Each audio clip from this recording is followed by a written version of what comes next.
Good morning. Welcome into 104.5 The Zone, live from Titans training camp. We're happy to have you here for the next 3 hours. You can jump in at any point if you'd like to. 615-737-1045 is the number. The guys are back out on the field. They're on the first field today, Bud, so we can actually watch a little bit of what's going on today. Blessed.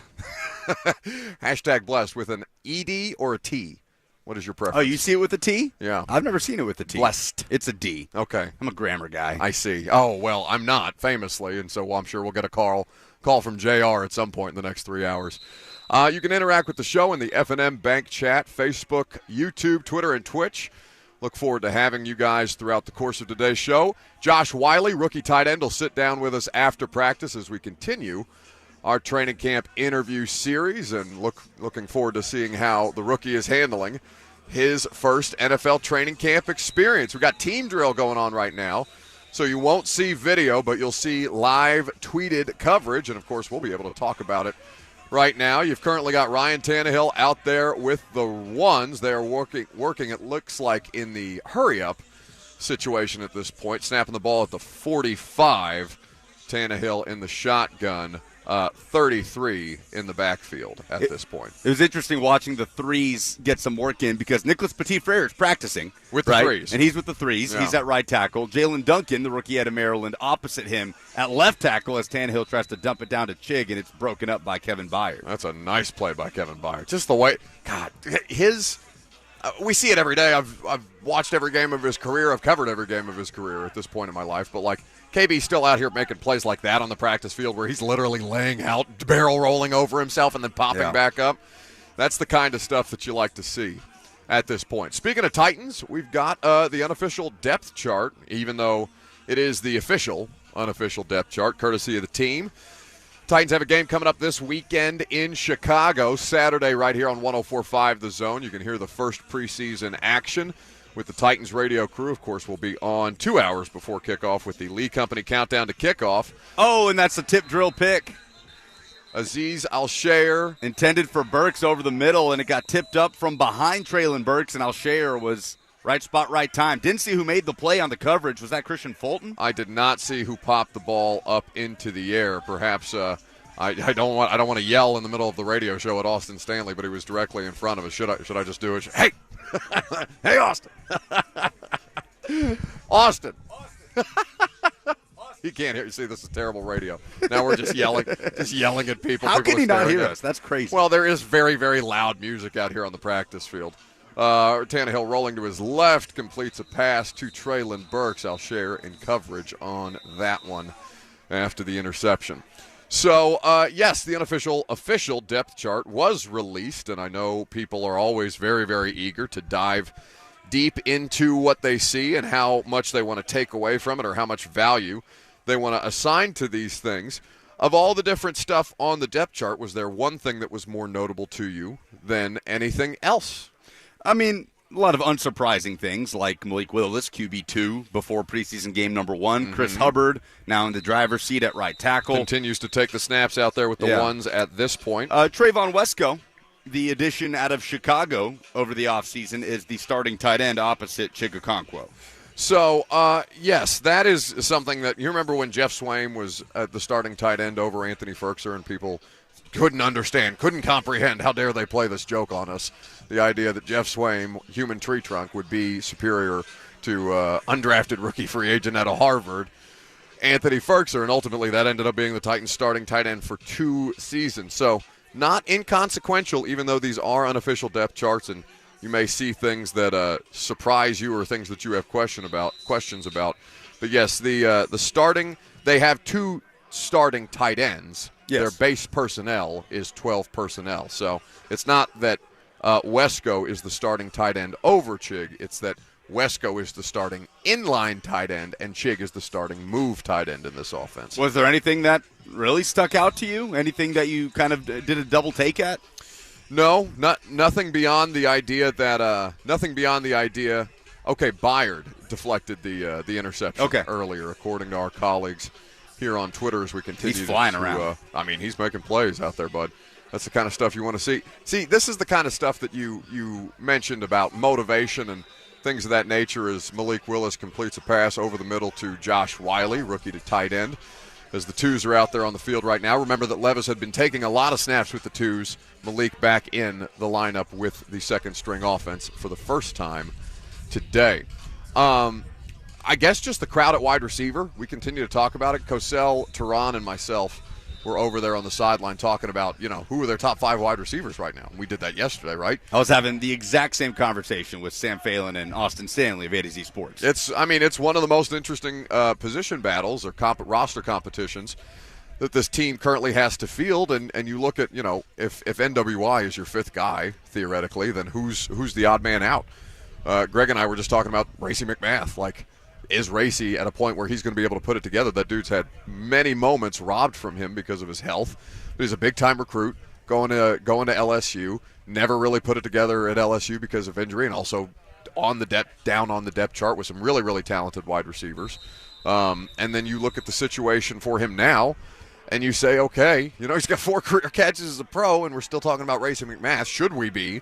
In meaningful ways, and then you see him run the wrong route on an incompletion that would have been a nice pass, a deep downfield pass by Malik Willis, and you say, all right, am I really invested, or are they really invested in the idea of somebody like Racey McMath at this point? Who is Racey most in a battle with as Levis throws it away to the near sideline? When you okay, so with Racey McMath, are we talking about battling for the 5th spot, for the 6th spot? Like, what number do we think what number pops into mind when you think about Racey McMath and the spot that he's trying to creep into on roster cut day? If Racey's on the roster, I bet it's because they have 6 wide receivers, is the way that I'm kind of looking at this. Because, again, we mentioned yesterday the quarterback math. Did Kevin Rader just carry the ball? No. It was a little check down from Levis rolling left. Levis dumped it down to Rader in the backfield. I just saw him sweeping. Yeah, and he scampered up this left sideline. Yeah. Oh, I see. Some movement from the tight end / fullback. Okay, so, again, we were talking about would they keep 4 running backs? Well, probably not because Kevin Rader's a fullback. Well, speaking of running back, Hassan Haskins listed as the primary backup behind Derrick Henry for the moment. Well, and he should be. Yeah. That's kind of the way. And Vrabel's always done this with rookies, right? Especially on the first unofficial depth chart. Now, things may come to fruition. It may be foreshadowing things like Caleb Farley, 6th on his rookie depth chart, and then ultimately that has a lot more meaning 3 years later or 2 years later than you might have initially thought it would have. Now, with that said, Peter Skoronski is the starting left guard. Yeah, well, they can't hide that on this depth chart. Yeah, there's literally. I just appreciate that they're not trying to. Yes, would you have rolled your eyes at Mike Vrabel had you looked at the depth chart and Jordan Ruse there? No, LG1, not even Jordan Ruse, somebody who just got here recently, who's been on the or been in the NFL for a couple more years. Either way. So they, at this point, have huddled up after team drills. Practice scheduled to end at about 11:15. So I mentioned we'll have rookie tight end Josh Whyle sit down with us. But, yeah, official, or should I say official, unofficial, depth chart out because they put the first game book out. It's game week, Titans at Bears this Saturday in Chicago. Should be a great time. 615-737-1045 is how you join the discussion. We'd be happy to have you at any point throughout the course of today's show. We are going to get into a lot of what's going on with the offensive line situation. Obviously, that continues to be a position group that has a lot of good competition. They're in pads again. This is a 5th straight day, 5th straight practice. They've had days where they've had more walkthrough practices when we're not out here and things of this nature. But they're really trying to ramp up the physicality. And of note, this is the first day that we have not seen DeAndre Hopkins on the practice field. He was not out during stretch and individual. Has not made an appearance yet during teams. Sometimes these guys come out later. Sometimes maybe they're in the bathroom, whatever. You never know what's going on. We'll ask Mike Vrabel obviously afterwards whether this was a maintenance day, whether this was something that we had previously talked about when he had his initial training camp or in his initial signing press conference where he said he had been given a couple of days off by the team to make sure that he could handle some stuff as he gets himself and his family up here. Tyler on the F&M Bank chat says Dr. Gibby over Monty Rice on the depth chart was surprising to see, but he says he likes it. Shouldn't be. That's your starting inside linebacker alongside Alshare right now. In fact, he was out here running with the ones earlier today. That's been the case, or it's been. You've seen them go from basically splitting reps to now a situation where Gibbons is getting the vast majority of the reps with the ones as we get closer to that preseason. And guys like Gibbons and Rice, you'll see them out there in the preseason games competing for these jobs. Dawn asked me yesterday, I did a 3HL hit with the crew out there at the golf course, and Dawn asked me about the idea of the depth chart and where things are out, and specifically, like, would you play starters during the preseason? And I said, a lot of these dudes just got here, and a lot of these dudes are just getting used to being starters. So I don't think there's anything wrong with Gibbons playing in the preseason, Arden Key, the offensive line. Tannehill and Derrick Henry don't need to be out there. I have no interest in seeing DeAndre Hopkins in a preseason game, and frankly, I don't really want to see Traylon Burks in a preseason game either. What about Skoronski? I don't hate the idea of the offensive line getting, like, a series. Maybe a series, a preseason game, right? And no matter what the result of that series are, I would prefer to see them have to work and work through real live action game situations, setting protections. Now, they won't be working with the quarterback that, in theory, they'll be working with throughout the course of the regular season. So maybe it's not as valuable as we're making it, because all three of these quarterbacks will have different wrinkles in how they operate under center at the line of scrimmage. So maybe I'm overvaluing that for the offensive line group, but I really do think that as they try and get gelled together with five guys across the board in all new different positions, you want to try and have as cohesive a unit as humanly possible before you open up in New Orleans week 1. 615-737-1045, that's the number. You can jump in at any point or in the F&M Bank chat, live streamed on Facebook, YouTube, Twitter, and Twitch.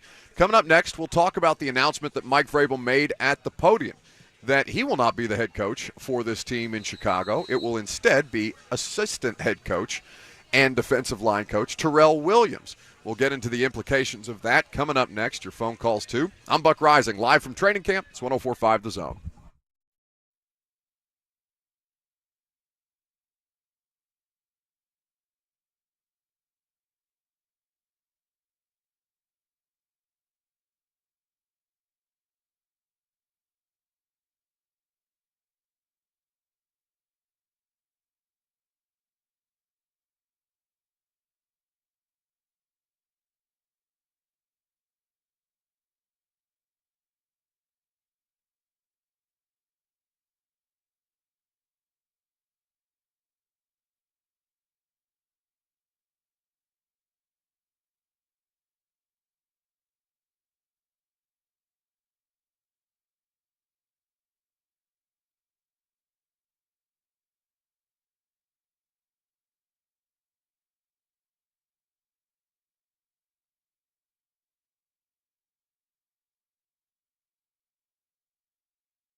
Welcome back live from Titans training camp here on 104.5 The Zone. Practice continuing to go along. Got some special team stuff going on right now. Quarterbacks working individually.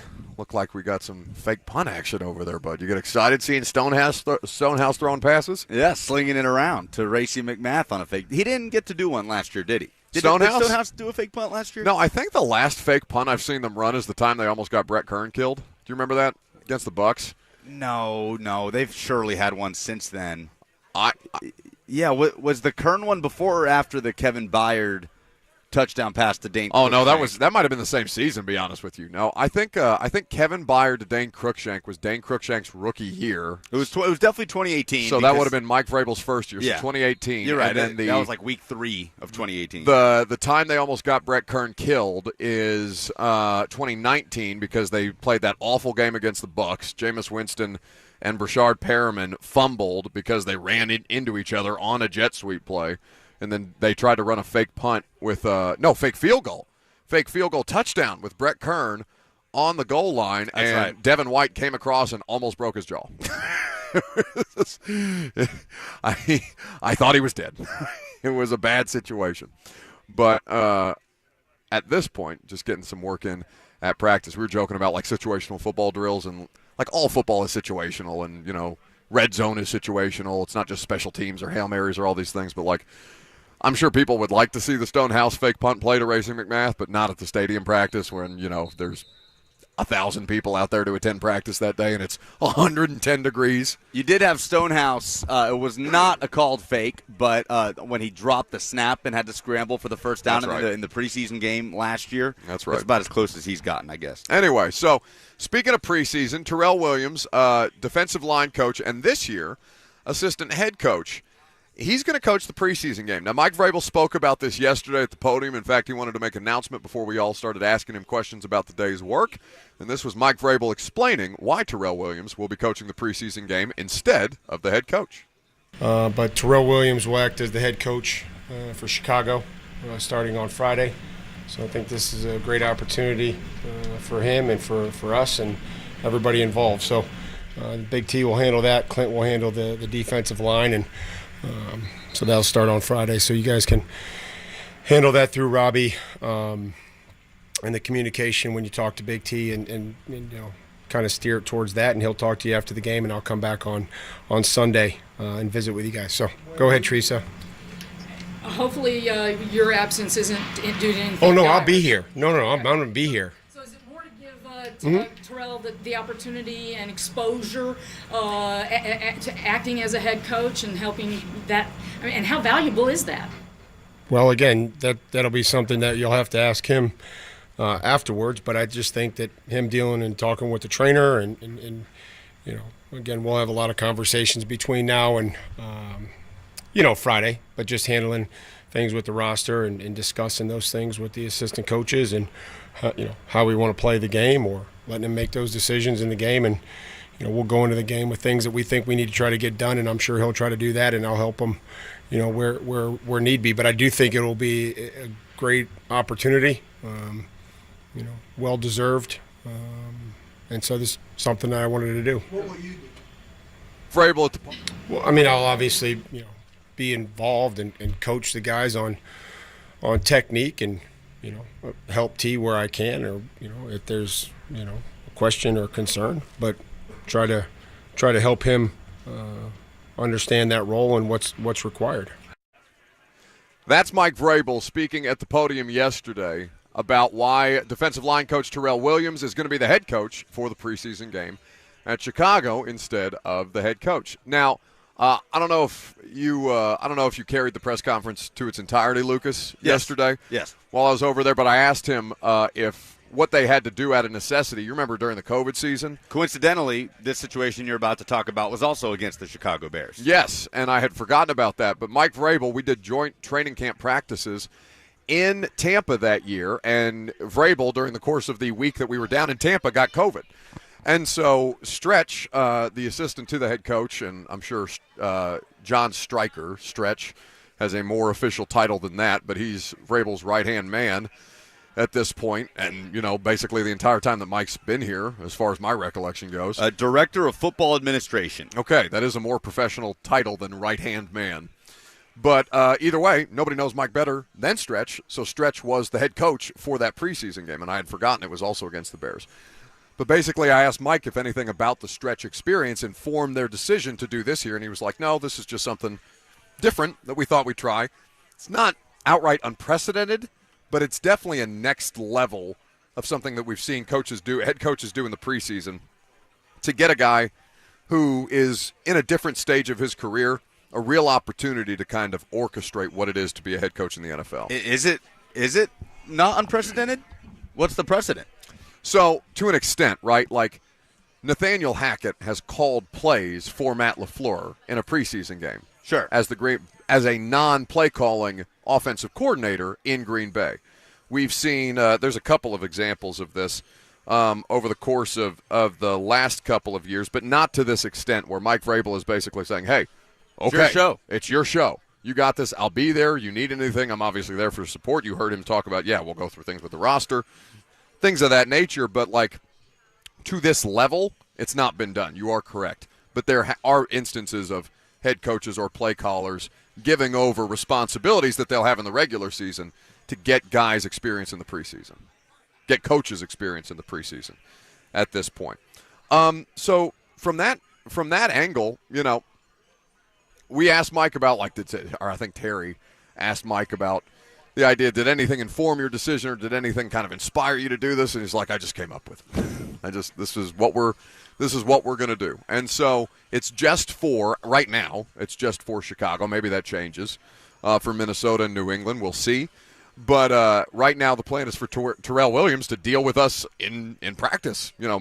Everything from the second half of the week of work leading into the game, Thursday, Friday for their travel, and then Saturday for the preseason game itself. And an awesome opportunity, something that I think really matters when you're talking about.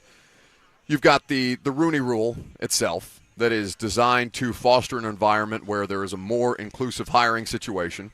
You've got the draft compensation at this point, like the San Francisco 49ers getting, I believe it's a third-round pick because the Titans hired Rand Carthon as the general manager because he was wearing the shirt, right, the Rand pick for San Francisco this past year. They have done different things to try and increase visibility for coaches who feel like they may not be getting the best opportunity and to kind of encourage people to hire outside of their comfort zone. In fact, the owner of the Carolina Panthers, David Tepper, his whole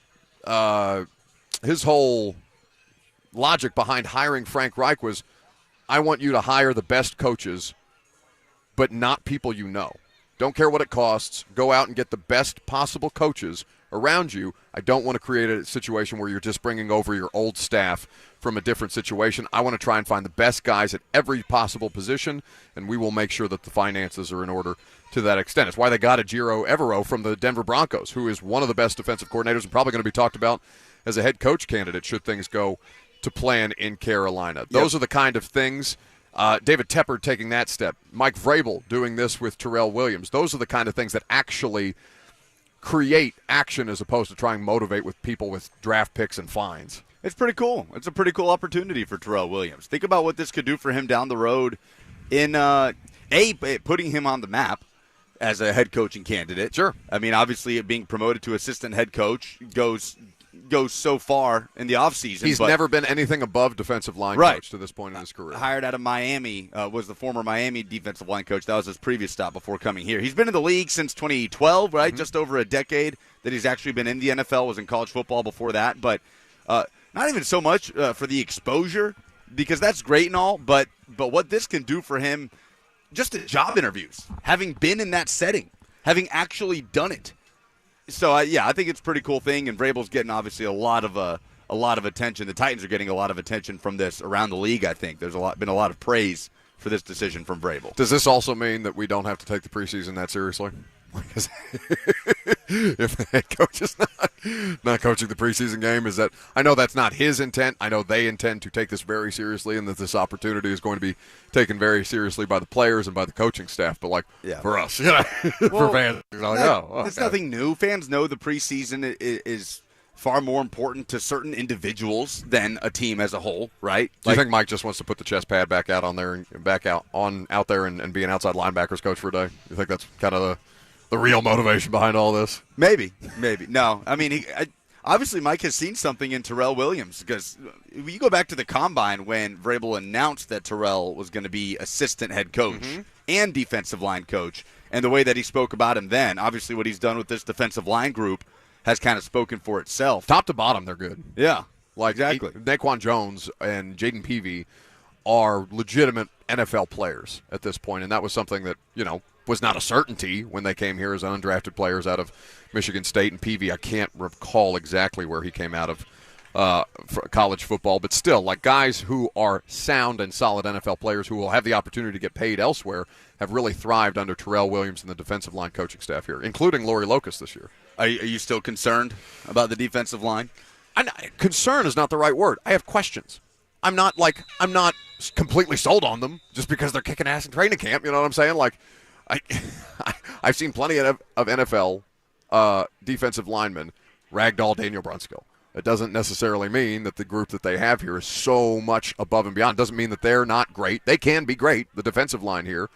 And it also means that the offensive line is probably maybe not as bad as you think it is. But, I'm not sold on the idea of coming into 2023 and just having it be a known fact that the Titans' defense is going to be good this year. They may end up being good. I'm just not sold on the certainty of it. There's no reason to be. It's August the 7th or 8th.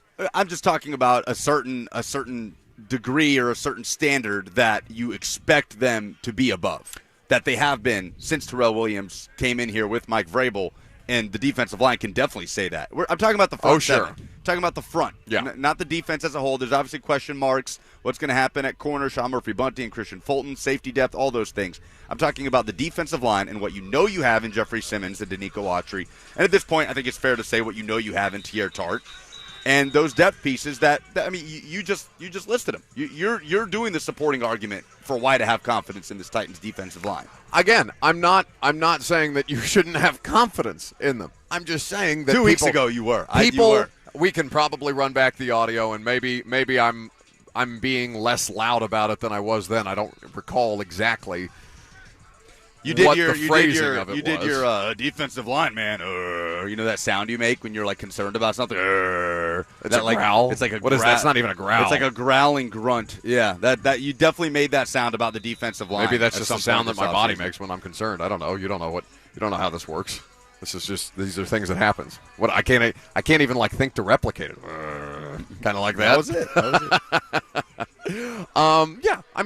I have questions about the depth everywhere. I think they're perilously thin everywhere. I think that consistently, and we talked about this, they play above their heads regardless of who's out there. Even when Jeff's on one ankle, even when Danico's not great or not well, even when the corners are not Sean Murphy-Bunting and Christian Fulton, when they're who was my guy that got taken for a ride against the Raiders, and who ultimately ended up being a decent player. It was his first week on the roster. I can't remember. I don't even know what year you're talking about. No, last season. Oh, it's going to drive me crazy. It was week 3. Either way.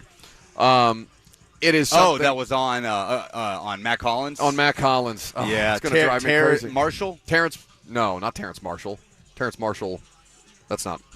This is bad radio. Terrace Marshall is the wide receiver in Carolina. Correct. Terrence Mitchell is the corner that was here last year. Okay, very good by us. I would say that the corner, the secondary is a question mark beyond the top 2 safeties. And I would say that the defensive line behind Jeff, Autry, and Tart is a question mark behind, guys who are high-level to Pro Bowl caliber players. That is the genesis of my question, if not concern, outright question about, prove it. Show me proof of concept before we all just walk into a season assuming that the Titans defense is going to be great. They're going to play to a certain level. Mike Vrabel is obviously always going to emphasize the defensive side of the ball. They are going to take pride in that, even when they have no business being in these games. That's why they're in a lot of these games that they have no business being in. That is my entire argument with this. They're going to play to a certain level. Yeah. You can have confidence in that. the floor is pretty high for the defensive line group. So safety depth at this stage. Speaking of defensive secondary questions, Byard and Amani Hooker, they've been playing alongside each other for 5 years at this point. Byard's still on his second contract, the ever restructuring second contract of Kevin Byard, and Amani Hooker got a deal last year right about the start of the season. Elijah Molden seems like he's getting a larger chunk of the snaps as safety depth. Who appears to be playing nickel at the moment. So I'm sure we will see him in both of those roles. In this team drill that we're watching. Yes. Or 7-on-7, I should say. It's 7-on-7 at this point. Tannehill, the quarterback, pass completed on the left sideline to Traylon Burks, Christian Fulton, and Byard closest in the area. I think he's going to have a role in the defense. Like, Amani Hooker was technically their second safety last year, or their third safety last year, right? Because Andrew Adams was back there deep with Kevin Byard, and instead of putting a nickel corner out there, they had Amani Hooker because that's something he'd done at Iowa, something that they got him up to speed on, and he was able to do at a reasonable level.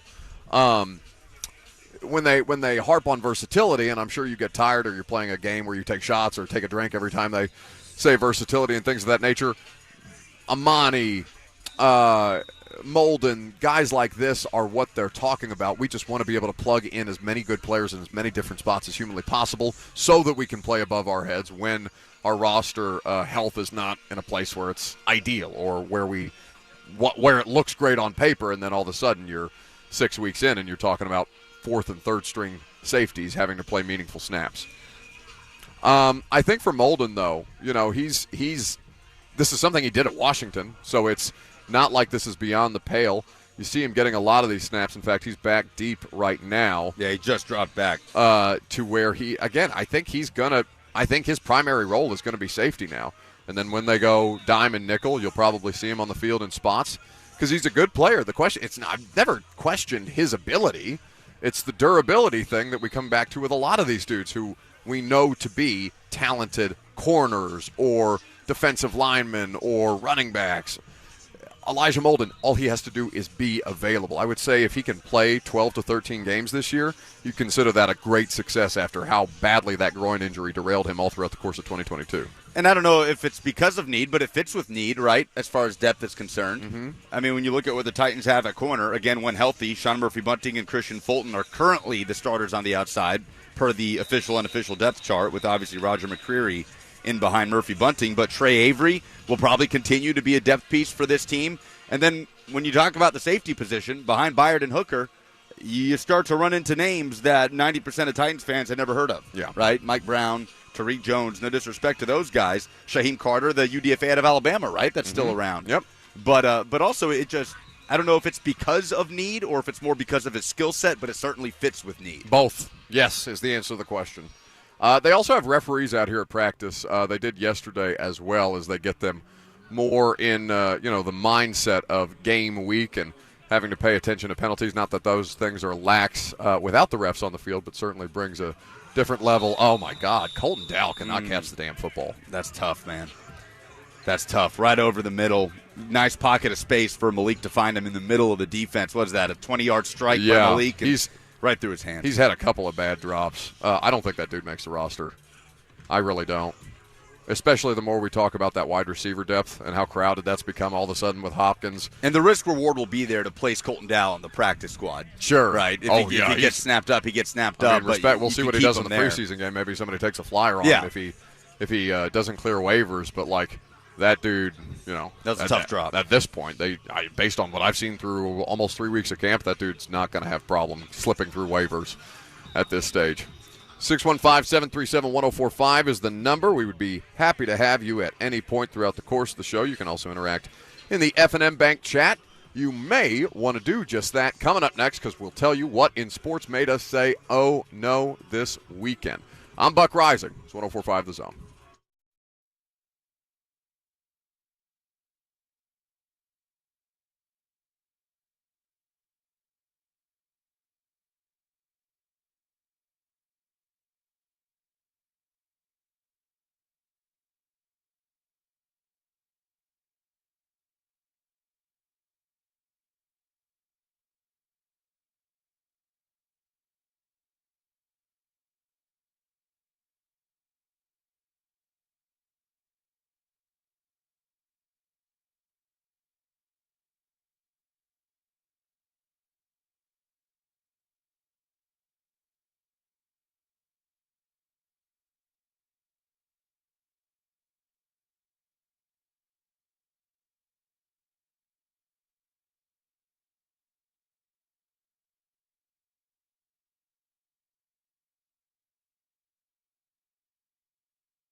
Welcome back live from St. Thomas Sports Park here on 104.5 The Zone.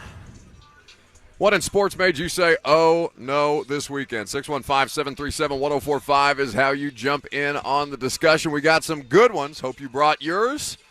Jackson's back in the studio. Go ahead and hit the music, please. Oh, no. Oh, no. Oh, no. Oh, no. Oh, no. Oh, no. Oh, yeah. Real easy. Real high-level stuff. What in sports made you say, oh, no, this weekend? 615-737-1045 is the number. I'm going to go ahead and start things off. Maybe a Tannehill interception that looked like it skipped off the ground before Traylon Burks got tipped at the line of scrimmage. Covered it up. A lot of tip passes out here today. You notice that? Defense been hugely competitive throughout the course of camp, obviously, but definitely seen a few more this today than we have the last couple of days. This is a good team drill going here with the ones at every position. Yes, so I will make my oh no quickly. I would say that I woke up at 4 a.m. Central Standard Time to watch the U.S. women's national team. Well, I was up anyway and then just turned on the game, but watch the U.S. women's national team peter out against, Sweden Yes. on Sunday morning in ways that were very, very disappointing. That we always have such high expectations for the U.S. women's national team when it comes to the World Cup. They've obviously won it several times. They're defending their title. They were going for the three-peat this time around. And at this point, it is undoubtedly one of the most deflating or most underwhelming women's national team. And listen, again, very, very high standard. And they managed to squeak through basically without scoring any goals other than one game. So I would say, still advancing the way that they did speaks to the level of competitiveness that they bring. But to see the women's team peter out that way is just disappointing. I always enjoy the Women's World Cup. And just, big they always represent the country well. And to see the way that kind of came crashing down, as our 10 almost did, as Racey McMath almost plowed directly into fans and us. A good throw on the run by Malik, rolling right, to put it on this near sideline. Racey had a chance to make a play on it. He got one hand on it, just couldn't reel it back in, as the twos are now out here. But, yeah, deflating is a good way to put it. Just certainly did not even come close to living up to the lofty expectations. Just couldn't put the ball in the back of the net.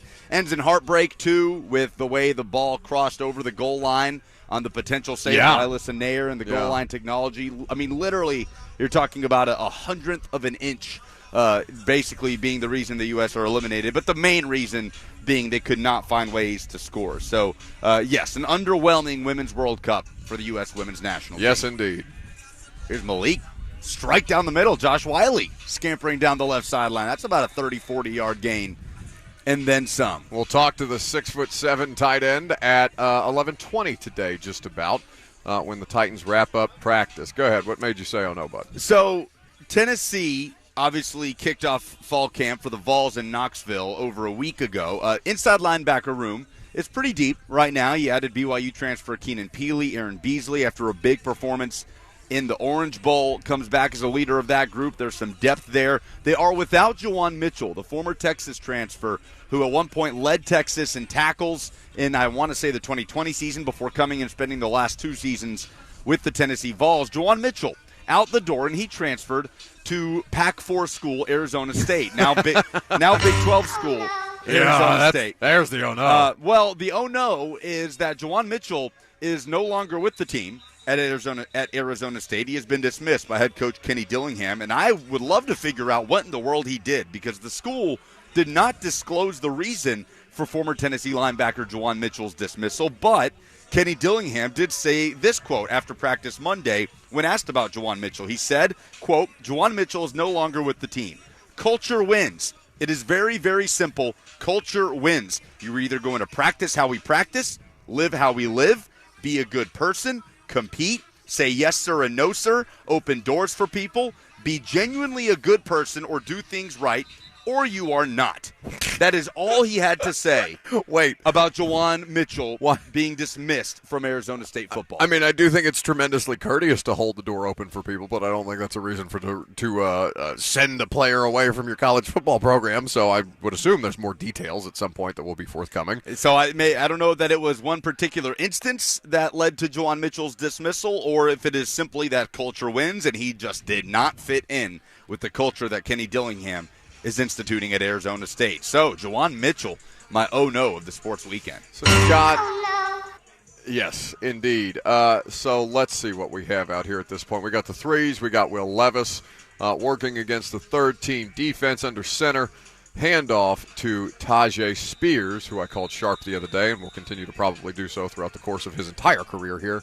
But, yes, they're getting a lot of action in the running game, and that's, we're going to talk about the offensive line situation and how we're kind of still waiting to see how things work itself out there, although it does seem that they found the group that they would like to at least proceed in the immediate with. I think that's going to be the best opportunity for any of us, fans, media, coaches, to evaluate the running backs is in these preseason games. That, I think, is the greatest value of the preseason games is for that specific position. For the run game elements just generally. You want to see your offensive line hold up in pass pro. You want to see quarterbacks completing passes to wide receivers. But the running game is as important a thing to keep an eye on in the preseason as anything else that we'll be talking about here, especially for this team. And it's one of the toughest things to evaluate in training camp, right? In team drills, what's a tackle, what's not a tackle? Did Tajay Spears really just break free for a 30-yard gain, or is he just kind of instead of just getting like shoulder tapped, getting slapped on the shoulder pad? But as we head into the break here, I will say this: we came into camp with the right tackle having the spotlight on it, that competition, which pretty much figuring who fits in at every other spot.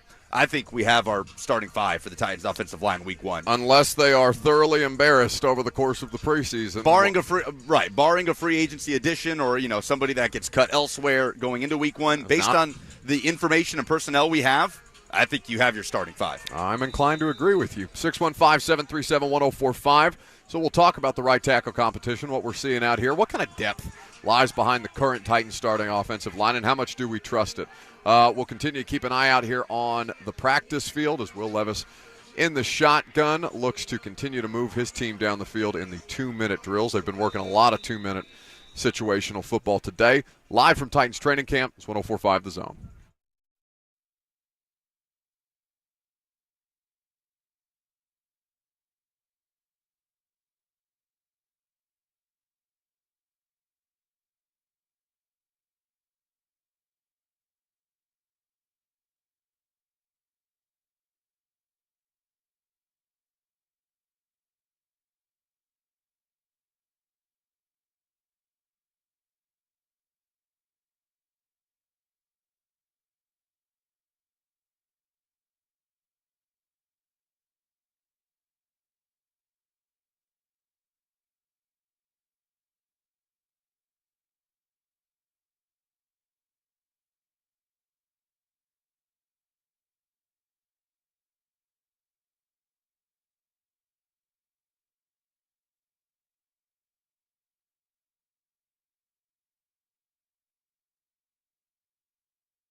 It is 11 o'clock. Good morning. I'm Lucas Panzica, live from Titans training camp at Ascension St. Thomas Sports Park. The Titans released the first depth chart of 2023 on Monday. Some key takeaways. Malik Willis continues to be QB2 ahead of Will Levis before preseason game number 1. And Chris Hubbard slotted in at right tackle as Elijah Molden listed as a backup at safety. The Titans head up to Chicago to face the Bears this weekend, but Vrabel will not be acting head coach at Soldier Field as he gives the opportunity to defensive line coach and assistant head coach Terrell Williams.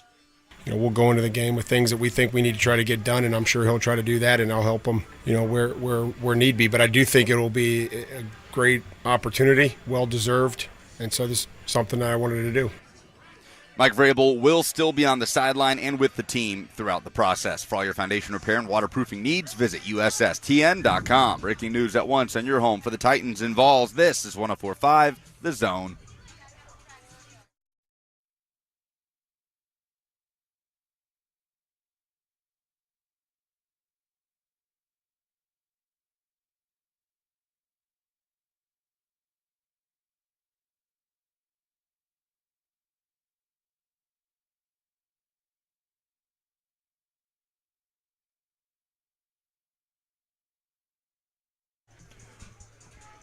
Welcome back in live from Titans training camp. Second hour underway here on 104.5 The Zone. We're happy to have you.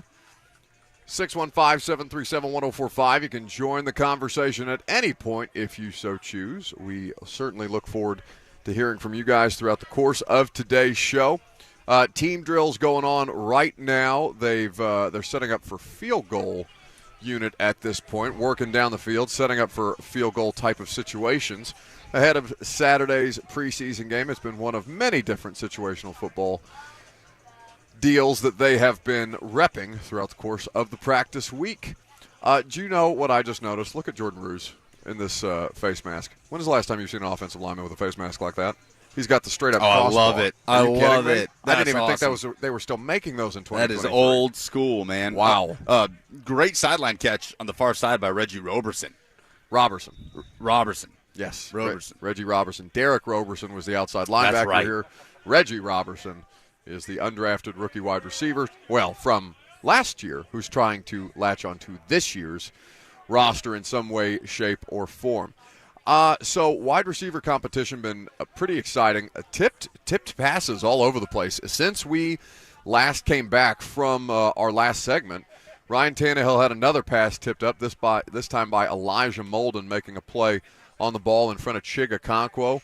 Monty Hooker making a really nice interception. Tannehill's second interception on the day so far at this point in training camp. We will get to your phone calls here in just a second. We'll also talk about the offensive line competition because Steve Lehman and myself, Steve Lehman from News Channel 5, we were just talking about that, watching from the sideline during this pass break as looks like the Threes getting ready to set up for their own field goal drive type of situation. This offensive line group is not nearly as competitive as it needs to be for as often as the defensive line group is winning, but we can talk about that more here in just a second. First, we will welcome in Scott in Laverne. Hey, Scott. Hey, I've got an oh no for the week. Okay. It would be the University of Vanderbilt doing construction on their field over the off season, but it will not be ready for their home opener, and they will be doing their home opener at Pearl Cone High School. Do you know that's not a real tweet? Not a real tweet? You Not got. You got. You got, Scott. You know what, Scott? You're this week's oh no. What happened? We should probably talk about that. That was funny as hell. Yeah, I mean, there was a fair amount of construction that was still going on at Vanderbilt, and still going on at Vanderbilt on a regular basis, but their home opener is not in jeopardy at this point. Richard G. West, famously a troll account that's always, tweeting stuff to do with Tennessee football or Tennessee rivals. Yeah. Tweeted a fake tweet that Vanderbilt will open the season at Pearl Cone. Certainly not the case. Fully expect Vanderbilt to be in the newly named First Bank Stadium against Hawaii August 26th. Kirby will be there. Yes. Kirby will not be there. Oh, shaking his head. Kirby will not be there. I do like that I mean, there are many drawbacks about the way that Elon Musk has completely and totally ruined Twitter for everybody involved, including himself, based on the valuation. And we'll see what happens if he can bail himself out with a tax write-off or something like that. But chief among them is the fact that you can trust nobody on the internet ever again. Because people like Richard G. West, Elon Musk has gifted them the entirety of the Twitterverse and said, go forth and sin no more, except all these people are doing is trolling and making up fake things. Like, I don't know if there's a comedically better high school name than Pearl Cone for Vanderbilt to open up at. I think that's a pretty good one. But, yes, indeed, Vanderbilt not opening up at a local high school because of construction ongoing at their stadium. That is not a real tweet. How many phone calls do you think Vandy's had to field about that? Oh, yeah. like that's the only one we've had as a caller. I'm honestly surprised that we didn't have more for as much as the Vols fans in the area. Like how the many Vandy fans. Vanderbilt season ticket holders saw that? And 3, 4? No, more. So many. It has to be more So than that. That's what are you doing? I'm just being mean. What are you? What was that?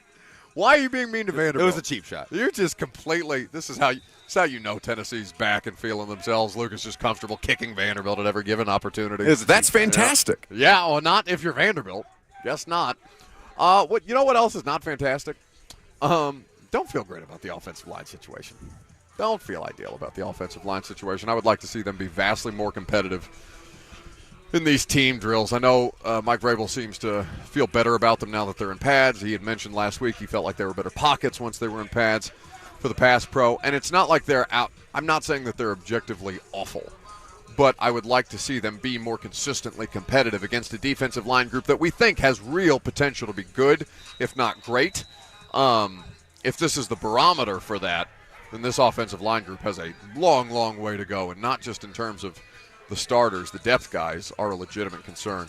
Andrew Rupchich is somebody who was brought up yesterday in the press conference, who is also a UDFA, former UDFA, who's been with this team for a little while now, trying to get some opportunities at the right tackle spot.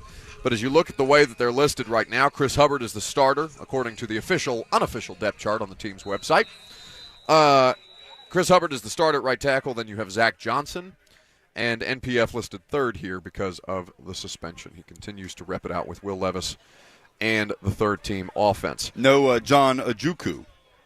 No, OJ. I haven't seen OJ since that rainy practice. I haven't either. Where he slipped up and went back inside with training staff. So we will not try and we don't know what's going on there, so we won't speculate other than to say that he has not been out there. And Jalen Duncan is not somebody who I've seen taking many reps at right tackle at all. He's at left tackle. Yes. As we speak. Today, yes. We're watching the threes right now. Correct. He is at left tackle with the threes right now, but that seems like something that they tried for a day and then this really didn't go back to. What? Him taking reps at right Duncan tackle. at right tackle? Yeah. Okay, I see. Yeah, so you agree with my statement in the last segment that we have, with the information and the personnel we have now, we have a good idea of the starting five on the offensive line week 1 in New Orleans. Yeah. Right, so, barring a personnel change. Correct. From left to right. After roster cut day. Looks like practice is wrapping up for the day. It would seem they've just blown the whistle and brought everybody up. So we'll expect to have Josh Whyle. Do you think I'm going to call him Austin on the air? I hope so. I keep saying Austin Wiley. I don't know how to break myself. Tajay Sharp and Austin Wiley do not play for the Tennessee Titans in the year of our Lord 2023, to the best of my knowledge. Anyway, so we'll talk to Josh Whyle, rookie tight end, after practice wraps up here. We'll take a quick break since practice is ending right now, and we'll come back with the rookie tight end, find out how he feels his first NFL training camp has gone over the course of the last couple of weeks. Live from Titans training camp, it's 104.5 The Zone.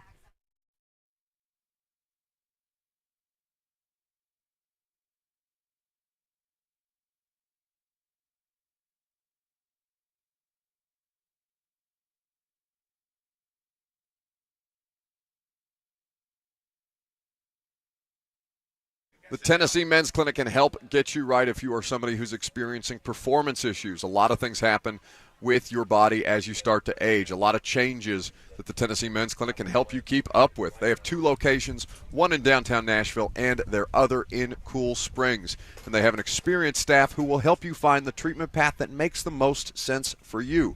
Go to the TennesseeMen'sClinic.com to find out more information about all the great ways that they can get you back to performing like you haven't in years. You don't have to be worried about being frustrated or experiencing any negativity, any negative stigmas around getting the help that you need for ED. The Tennessee Men's Clinic is here to help get you right. Go to the TennesseeMen'sClinic.com today.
Welcome back live from Titans training camp here on 104.5 The Zone. Practice wrapped up for the day. Guys are making a round, signing some autographs for some fans that are out here in attendance. We've had fans damn near every day that we've been out here at training camp at this point. Been good vibes for to have some people in the house. Beautiful day. I mean, just unreal. Cloud cover. Like, I'm scared for, like, is our skin just going to be roasting off of us in October and things like that? Like, I'm terrified that this means like we're going to have an ungodly hot fall or something like that. Not that you've tuned in for the weather updates, although we were in a tornado watch basically the entire state yesterday. Yeah, East Tennessee got hit with some big storms. So hope we definitely have listeners over there. Hope everybody made it through. Kirby said, nobody told me. Listen, Kirby, you not being here. We were doing a golf tournament. No one mentioned anything about, although we did see some dark clouds. Oh, sure, because you all went and got drunk for the day and hung out at a golf course. All the rest of us had to work, and Lucas was getting water dumped on him. They just had me walking around outside with a big metal rod in my hand. I honestly think. So stand right here. just to keep everything away from the rest of us. Just take this one lightning strike for us, Kirby, and continue to provide the necessary services that Kirby always does. So it's our understanding that Josh Whyle went inside the facility early today. So that does not necessarily bode well for the idea of getting him on the radio show. Typically, if a player is seeking treatment before practice is over, that does not mean that they are prone to put him on live local talk radio immediately after the fact. So we will keep you updated, and if we have any change of plans, of course, we will make the necessary adjustments. We will also have Greg Cosell hang out with us for the final hour in Mike Vrabel's press conferences. Derrick Henry will speak today as well, and you'll hear from all of those parties at the podium here shortly. So we were having a conversation the other day, or I guess this morning, about yesterday as we were planning the show, and something that we thought might make sense for today's show plan. The idea of, like, where are you actually concerned about position groups on the roster beyond the right tackle spot?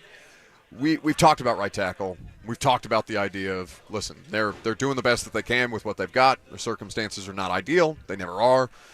NPF will be out from under his suspension after 6 games. In the meantime, they just got to figure it out. So beyond that, though, like, if I remove right tackle from the conversation, is there another position group on the roster that's kind of, giving people a little chest tightness before we go out there and see what they are able to put together on Saturday against the Bears? I think it might be kicker. Yeah, that's one where we haven't talked a ton about. It's been pretty close between Trey Wolff and Caleb Shudak. It's a good battle. It is definitely competitive. But you're still talking about two completely unproven guys at this level. Yeah. So I don't know how you can look at that with any degree of confidence and say, whoever comes out of that, we're good, right? Having not taken live game reps in that circumstance, it's tough to feel strongly, I guess, one way or the other about either of them, because as you said, they have yet to kick in an NFL game. Preseason will be their first opportunity to do so. And again, other than the height differentiation, there's really been not a lot of separation from our vantage point, and it hasn't seemed like the coaching staff. We'll talk to Craig Aukerman on Thursday, the special teams coach, and see if there's been any change in that circumstance. But it's one of those things that's hard to have confidence until you have an actual sample size in pressurized situations of a guy delivering in those moments. As close to a live game atmosphere as possible for operation, for crowd noise, for different kind of playing surfaces. Soldier Field, obviously different than Nissan Stadium, obviously different than, what is it? It's not First Bank. First Bank is Vanderbilt Stadium. That's Vanderbilt. U.S. Bank, I think, is Minnesota. Either way. I think those are the kind of situations that are worth monitoring. But like Don Davenport asked me that question the other day, yesterday on 3HL, and I said that, in fact, Lucas is being summoned over. Lucas, if you go check in with Puff real quick, we'll see what the latest on Josh Whyle is at this stage. But that was a question that Don Davenport asked me yesterday. And, I struggled to kind of think of a different position group other than right tackle that made me, not feel great. I'm not overwhelmingly optimistic about them this year, but there's not enough for me to be, to feel like they're going to have a bad season or to feel like there's a position group right now in training camp that's going to completely undermine them the way that we felt like the offensive line group might a year ago. I just don't think that anything besides kicker is something that I think really is overwhelmingly concerning to me right now.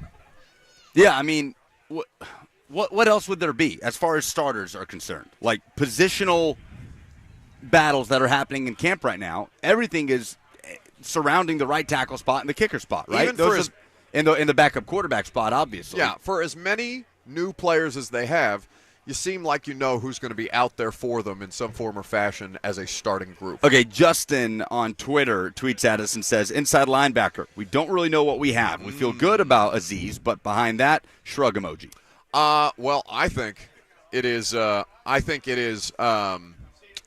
Jack Gibbons' job to lose. It does seem like that. He continues to run out here with the first team. He's had more opportunities lately than has Monty Rice, and that's obviously been the position battle to watch. You want to find out how good your depth is there because you've got a couple of different players. They brought in a couple of different players at that position specifically, worth keeping an eye on. So I would say, but are you outright concerned? Like, I've seen Azeez Al-Shaair play. Like, Jack Gibbons is a much, much smaller sample size at the end of last season when it was just kind of like, all right, anything that anybody can give them at that point is gravy.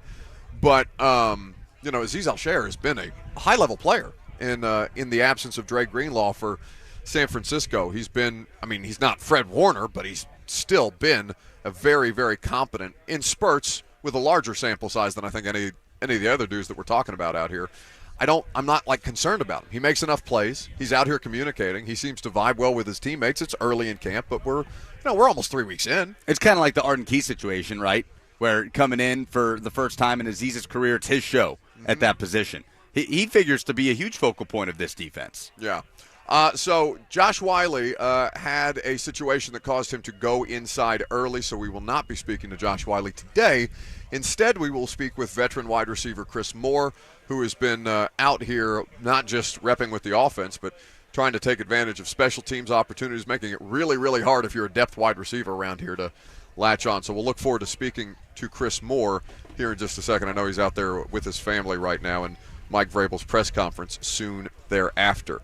For Chris Moore, I don't even know necessarily that it's about whatever role he might have in the offense. He'll play offensive snaps should he make the team, but his special teams value is something that I think is really the reason why he was brought here. I know we all looked around and said, okay, Colton Dow and Chris Moore is the primary acquisitions for this team at the wide receiver position, and you understood, kind of what that meant. But now that I see a more full picture of this for them, now that this wide receiver room from Hopkins on down has filled out, I think Chris Moore is here more for special teams than he is to play offensive snaps, bud. The evolution of what this team is going to need out of Chris Moore has changed in a beneficial way, right? Yeah. From, I guess, is that your wide receiver too? Either him or Nick Westbrook-Akina. So you need X amount of yards production out of Chris Moore this season. That conversation's been pushed down the depth chart, and that's a good thing because DeAndre Hopkins now has been layered on top, and you feel good about your 1 and 2 at wide receiver, and then Kyle Phillips and Nick Westbrook-Akina and Chris Moore become depth pieces and special teams players. It's a good problem to have. Jackson, I'm going to send something to the group of Jeff Simmons talking about Terrell Williams being the head coach while we wait for Chris Moore, who's currently spending some time with his family after practice today. We'll speak to the Titans wide receiver after the fact. But I want to play this clip of Jeff Simmons, who was just asked after practice wrapped up about the opportunity that Terrell Williams, his defensive line coach, will get now to be the head coach for their first preseason game in Chicago. This was Jeff Simmons speaking with media just a few moments ago. I've been giving him stuff all week since I found that out. But, he deserved it, man. Coach T, smart coach. When we're in our room, he kept him coming through now. Coming through now, man. Like I said, man, just having us prepare each and every week, during the season, during practice, he give us the tips or whatever it may be. He have us ready, and now he just, even when we go in his defensive room, talking to the whole defense, he always up there, even when it's just small things like field goal block, his energy, his passion about the game of football, you can see it. Like I said, I'm excited for him this weekend. I did tell him, though, I said, you come in acting different Friday, you can't come back in our room. So, but now, like I said, man, I'm happy for him. So, yeah, are you curious to see?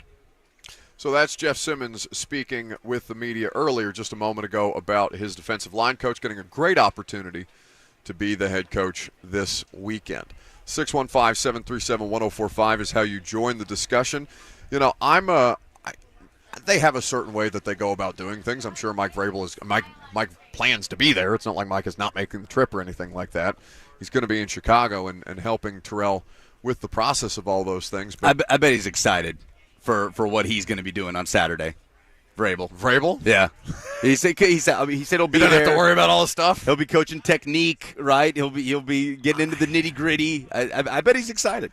Because if anything, he's going to be more involved than with everything that's going on than he otherwise won't be would. distracted by when to call a timeout or when to throw the challenge flag. It is just, coaches are wired such a different way, and I always enjoy kind of, getting to know them a little better because you understand that they're all just control freak robots for the most part.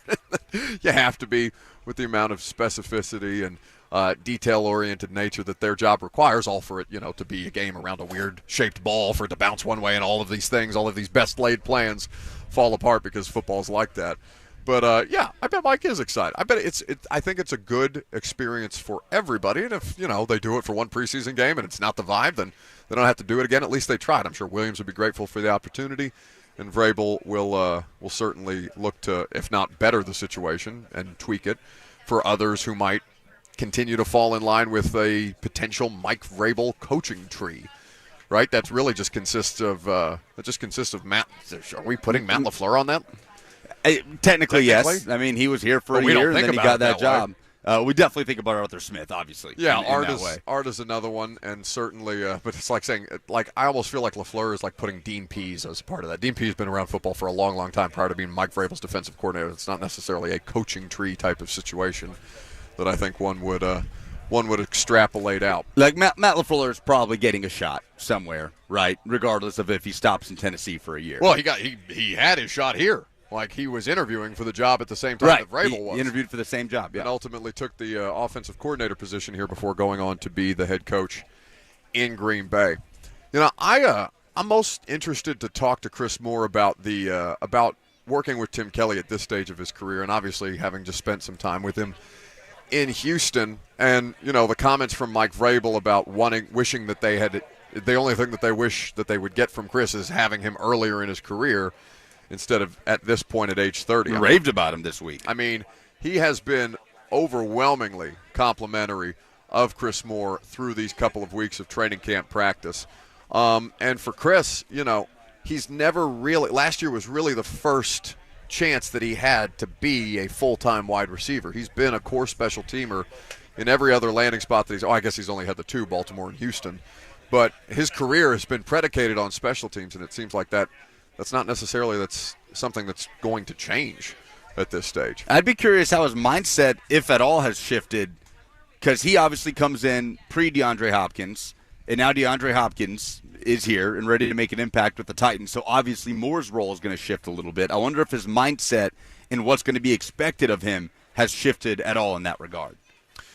Yeah. What goes through his mind when he sees DeAndre Hopkins is official to the Titans? Because that obviously means something different for him and what his 2023 season is going to look like. I'm looking forward to see how he answers the question, but at Chris Moore, at this stage of Chris Moore's career, he's probably used to it. Maybe not the caliber of Hopkins, but somebody who's a former third-round pick. Like, he is somebody who came in with the expectation that he was going to probably play a good amount of receiver in the league and has had to, as many dudes do, adjust and recalibrate and make sure that he's being an asset on special teams, even at age 30, where he continues to contribute for this team at this point. So Mike Vrabel, Derrick Henry is at the podium right now. In fact, Jackson, do we want to go live to Derrick Henry's press conference as we await Chris Moore to join us here at the table? Just let me know, and we will go ahead and hear from Derrick Henry live at the podium right now. It's a blessing, and hope it pays forward to give him another opportunity when that time comes. How much do you value the practice time you get during special teams when you work with your position coach or on your own?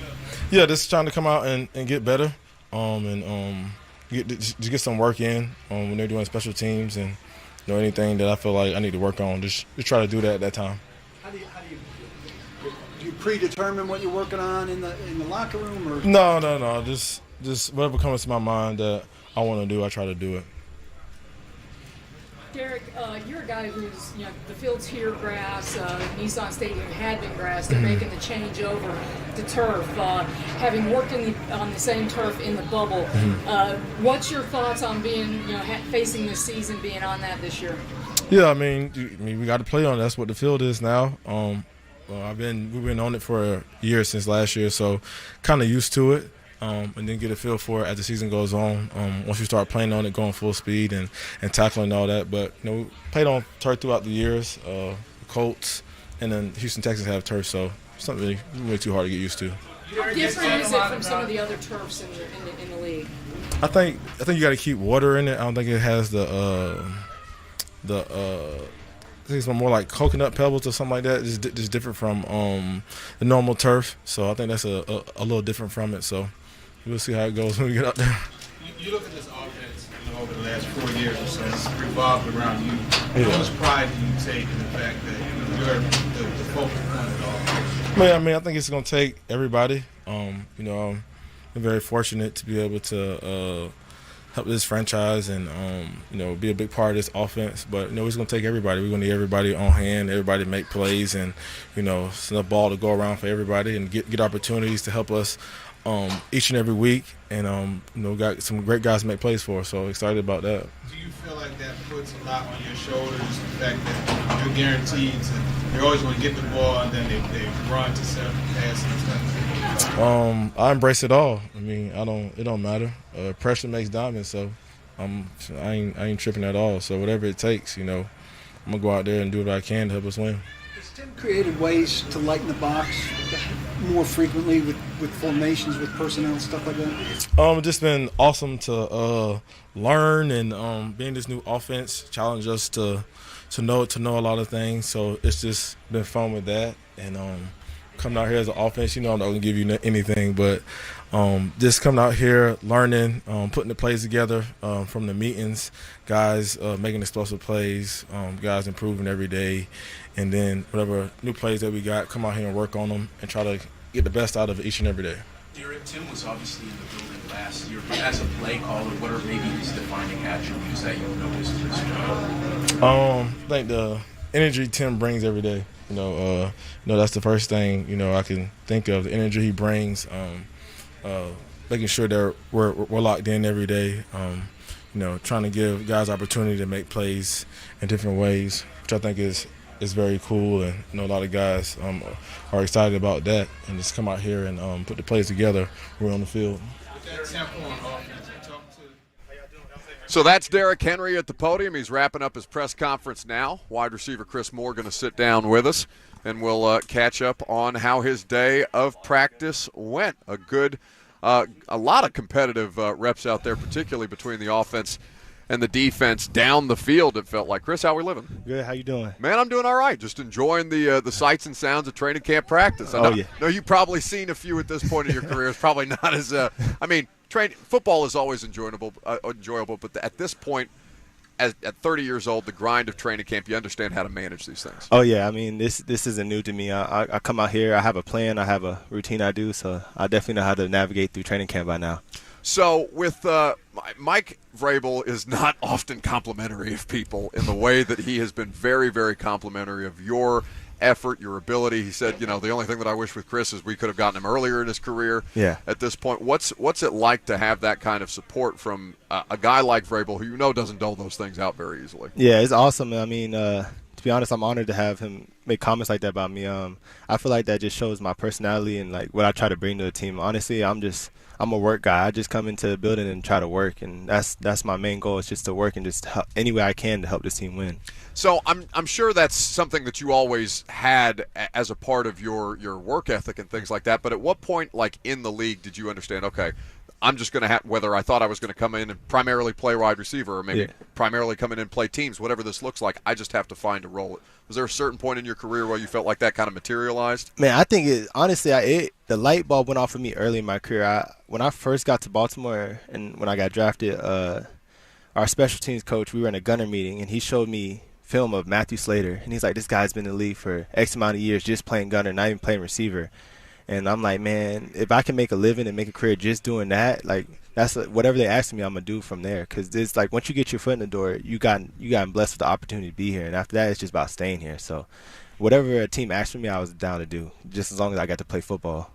That's all I care about. And that's something that you've continued to do here, right? You talk about playing gunner. I mean, you're out here taking special teams reps at 30 years old. Yeah, I mean, to be honest, I love special teams. Like, I don't see it as like a slight to my skill. I think honestly, most teams, especially like the good teams in this league, they respect special teams players because they know it's a big part of this game. There's a lot of big plays that can be made on special teams. I've scored a number of touchdowns in my career.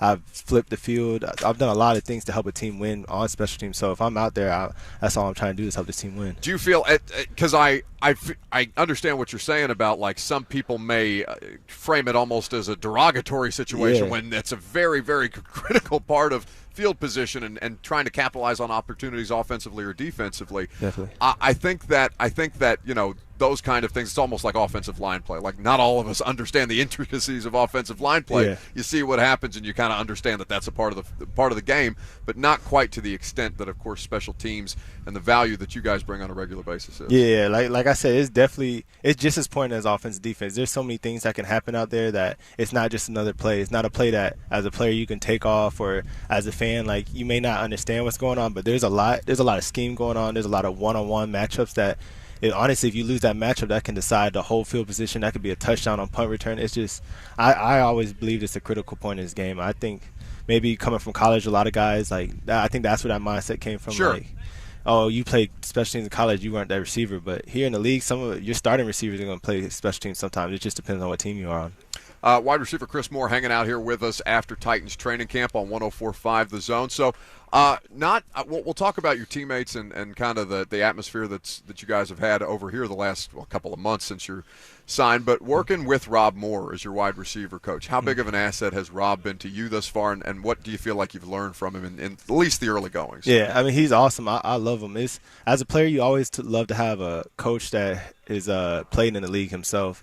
For me personally, it's just like having – I know I'm older in my year, but it's still like having an older vet in the locker room with you, just telling you things, giving you little tips and hits of the games. Because sometimes, like, a coach that hasn't been out there and doesn't understand how to, like, win a one-on-one matchup through these little techniques, he understands because he's been in that position. So I feel like that's just the biggest thing he's brought to my game, is just continue to give me little tips and tricks I might not have known myself. Now, I at least I know Rob's front-facing personality, a real low-key guy, at least with us. Yeah. You ever put on some YouTube highlights of him, and does he ever try to, like, talk some smack about how he used to rat him up? Nah, he doesn't talk any smack about us. Like you said, he's pretty laid back, but I personally tried to look up some highlight tapes.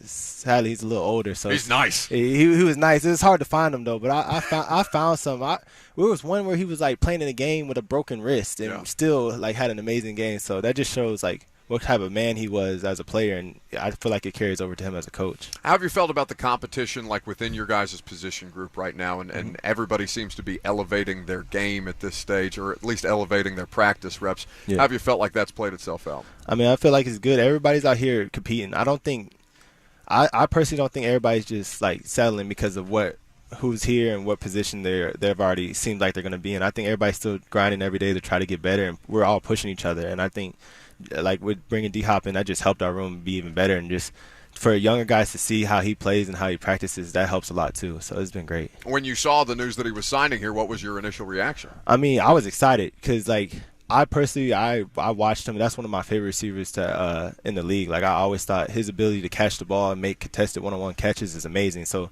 to be able to see him every day in practice and see, like, that's how he practices, is not just a thing he does during the game, is awesome. So I was excited to have him here. Working with Ryan Tannehill, now that you guys have gotten a couple of months under your belt, whether it's from the voluntary stuff and now into training camp, what kind of stands out about the way that he works? Man, I love his, like, mind for the game. He's able to, after a play, to come to you and tell you, like, oh, is this defense? I want you to run this route a little more like this. Like, to have, like, detailed quarterback tell you, like, detailed information like that where he wants you to be is nice as a receiver, because that's all you want to do as a receiver. You want to be where the quarterback wants you to be so he can throw you the ball. And the way Ryan Tannehill is able to, like, just tell you where he wants you and give you that trust and confidence in him is awesome. And I think especially because he used to play receiver, he has a little more knack of understanding how we play too. So, I mean, it's been great. from the stand, it's always funny to see you guys going out there and competing against one another, and how much more trash the defense talks than the offense. I tried to get Chig to tell me who's the biggest smack talker on the offense, and he basically said we got too much going on. Like we're trying to get everybody in the right spot. We're not worried about Arden screaming. He's just going to come across the line when he comes across the line, and we'll figure it out. Yeah. Does anybody talk trash anywhere close to the level of Arden and Jeff on the offense? No, there's no way. No. At all? No, I don't think nobody can be as close to them two. Like, they're two big personalities that are always talking trash. Like Chase said, like, defense players, they don't got to think. They got to see ball, get ball. We have a lot to process, a lot to communicate between each other, so I don't think we got time for that. Maybe after play or something, but nobody as big as them two at all. What are you about to go do after this? I'm about to go just take care of my body, to be honest, stretch, probably getting I'm not getting the cold tubs. I do that later. But just take care of my body, get some food. Might get on the game real quick, pop somebody in FIFA, but that's about it. Who's the best FIFA player in the locker room? I am. Like, no question. Yes. How many other people would say I am, though? I don't think anybody. Somebody, if they trying to be funny, they might say they are. So this is a known fact. Like, man, you run FIFA in the locker room. I think I might lose one game every once in a while. Like, somebody gets lucky every once in a while, but I'm winning most of the games. What's the go-to team?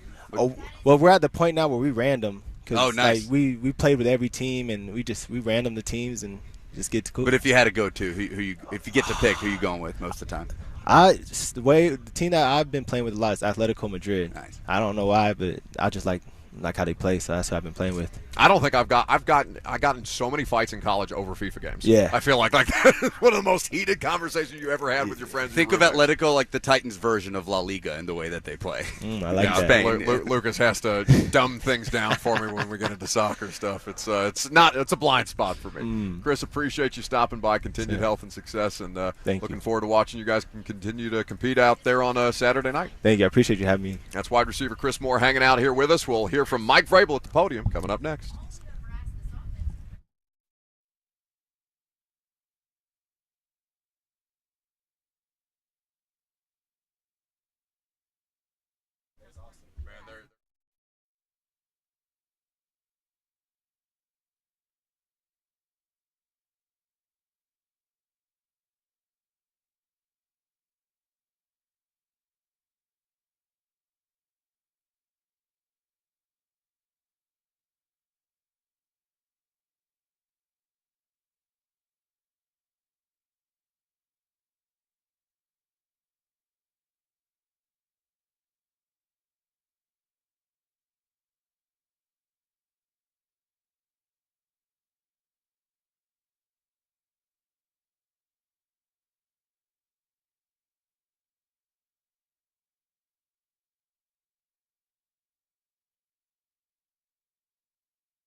Welcome back. Broadcasting live from Titans training camp at Ascension St. Thomas Sports Park. Practice field is empty. Post-practice pressers taking place. We just heard from Christian Fulton, and now head coach Mike Vrabel is at the podium. We go to that live. That information, but that was just, wanted to let the team know, so that's what we did.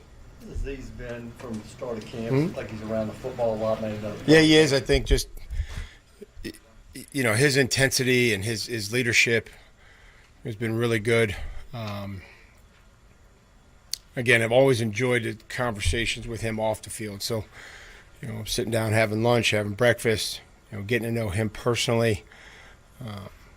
So I've enjoyed coaching him. And again, he's playing with some speed out there. And again, not that it was perfect every snap, but I think he's understanding what we're trying to get done. And I like the communication that he's playing with. Christian Fulton mentioned the challenge going up against DeAndre Hopkins, also the other wide receivers. How have you seen kind of that challenge of the receivers and the DBs progress? Yeah, it's back and forth. This is who we have to go against in training camp. And so I've said this before, whether it's an offensive lineman or defensive lineman, you're trying to build a profile for that player to give yourself a chance to go out there and do your job, who the skill set is, what the player's strengths and maybe the areas of focus are, or no different than receivers and DBs especially. Is it Kyle Phillips? Is it DeAndre? Is it Traylon? All different types of play styles, alignments, routes. Some guys run routes a little differently, and so I think that can be good. That's part of the reason we like practicing against other teams is you're going to see other players with different skill sets and have a minimal time to figure that out through the course of practice or the course of 2 days. When the defense has a day like today, does that make it tougher to evaluate the offense, or like what do you mean? Like I guess what day where they jumped off sides and gave up a 30-yard play on the second play of the day? Or no, I meant again I didn't move the ball down, so I mean, like when the defense has a good showing, does it make? Well, I don't know. I wouldn't necessarily agree that this was some dominant performance by the defense. There was plays, and whether we move it up or we hit some plays, or defense jumped off sides twice, didn't cover anybody in the hurry up again. So your evaluation is probably a little different than mine. There was some good on both sides. They get and the first group with an interception in a 2-minute, but the other groups were pretty functional and much different than yesterday, much better than yesterday. And so that's why we practice and we get down there and we were able to execute the hurricane and just run it in there and work that operation and try to create those situations where I see fit. Last year, I remember in camp, you kept referring to Jack as Dr. Gibby, so he obviously kind of caught your attention then. How much has he grown in just 1 year? I think physically has probably been his biggest, improvement. Just I think he's moving better. I think he's just running better. He's a year older, more mature, maybe different weight program. Again, he transferred and probably just got to Minnesota whenever he did. A short amount of time there, preparing for the draft, his pro day, things of that nature, and probably just having a year under his belt of not having to train for the combine and just work and get ready for football. So I think I've seen the biggest improvement. We see different vets work on specifics during special teams that they're not involved in. How much do you like the way they attack stuff during that, and the cumulative effect of that over the course of the season, I imagine, can be Hope that it pays off, and I think just being smart, that's a good time for receivers to spot up with quarterbacks or, working on some unique plays or special plays between, in our case, Derek and the quarterback, or different ball handling. So hopefully that's something that over the course of the season and, hit some of those specific things, or, try to take Chig and Gift today and just, work with them specifically. Myself, we got a lot of people out here. We got a lot of coaches. So hopefully everybody can grab and make sure that everybody's working. In your experience, Mike, is there a position or a position group that's especially important when it comes to preseason games for evaluating, maybe compared to practices? So the question is, do the games help a certain position better? Well, I think defensively you got to be able to tackle. I mean, I think that's certainly, you can see where, some of the skill players maybe can do something with the football, see who can break some tackles. I think running backs are critical to be able to take that contact and take hits and take care of the football. So skill players, I think they're all important, but I think the tackling is really where, we'll see guys who can come down and tackle and get off blocks and stay on their feet. What kind of goes into the decision on who plays, maybe who doesn't in the preseason? Just seeing where guys are health-wise, seeing where guys are with the work they've gotten out here, trying for allow me to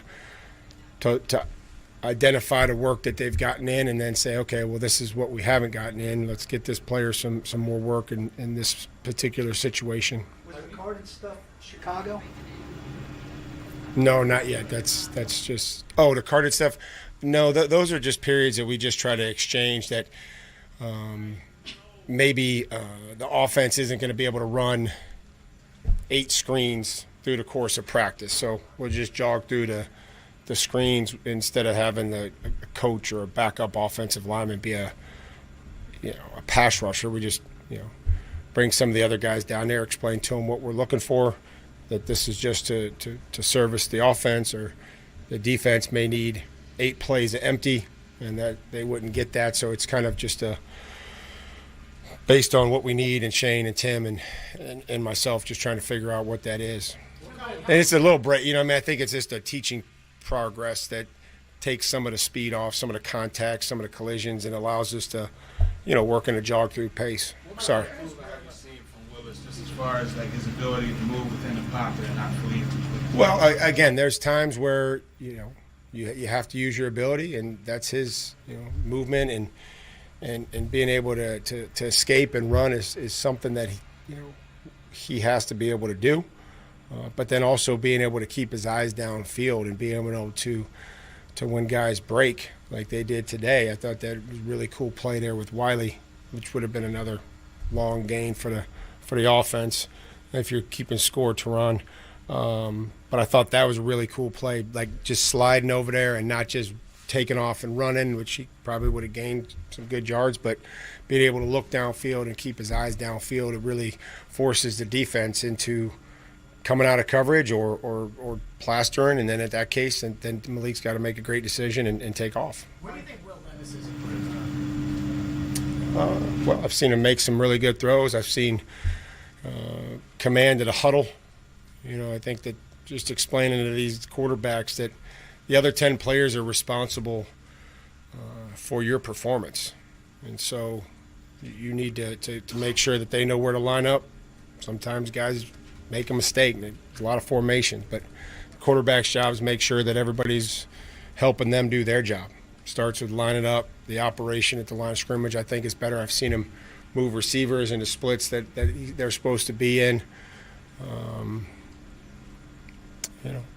Throwing with different speeds and layering the football, or being able to use his arm talent when he has to and put it in there, and tight windows. But again, there's some other things that have to improve, and as he progresses on and seeing out in front of crossers and things like that. Mike, you've said how Malik has done a better job of carrying himself like an NFL quarterback this season. What exactly are maybe some examples inside the building of what he's doing now that he's shown growth from year one to now? Well, I just think it's the way he walks in the building.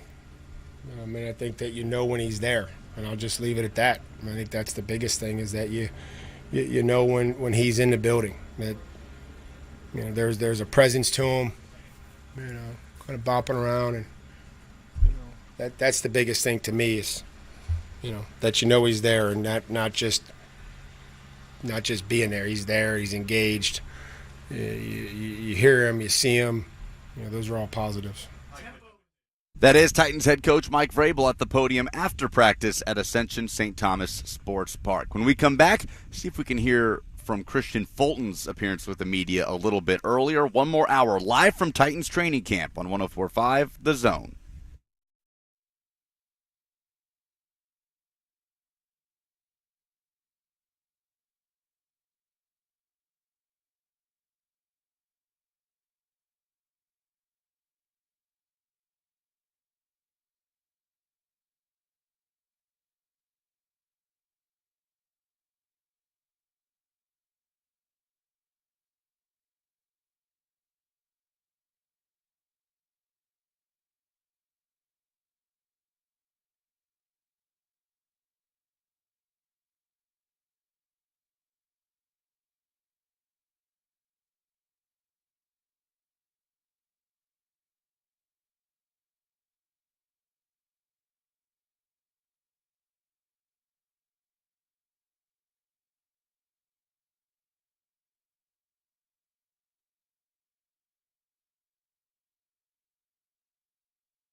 It is 12:03. Good afternoon. I'm Lucas Panzica, live from Titans training camp at Ascension St. Thomas Sports Park, as it is preseason week 1 for the Tennessee Titans, headed up to Soldier Field to face the Chicago Bears on Saturday. Assistant head coach and defensive line coach Terrell Williams will be acting head coach on Saturday. Mike Vrabel told us yesterday Vrabel will still be on the sideline and with the team throughout the process. Heard from Mike Vrabel again earlier today, as well as cornerback Christian Fulton. Tonight, Nashville Soccer Club hosting Mexican powerhouse Club America in the League's Cup round of 16 at Geodis Park. Kickoff is at 7 p.m. You can hear the coverage right here on The Zone. For all your foundation repair and waterproofing needs, visit USSTN.com. Breaking news at once on your home for the Titans and Vols. This is 104.5 The Zone.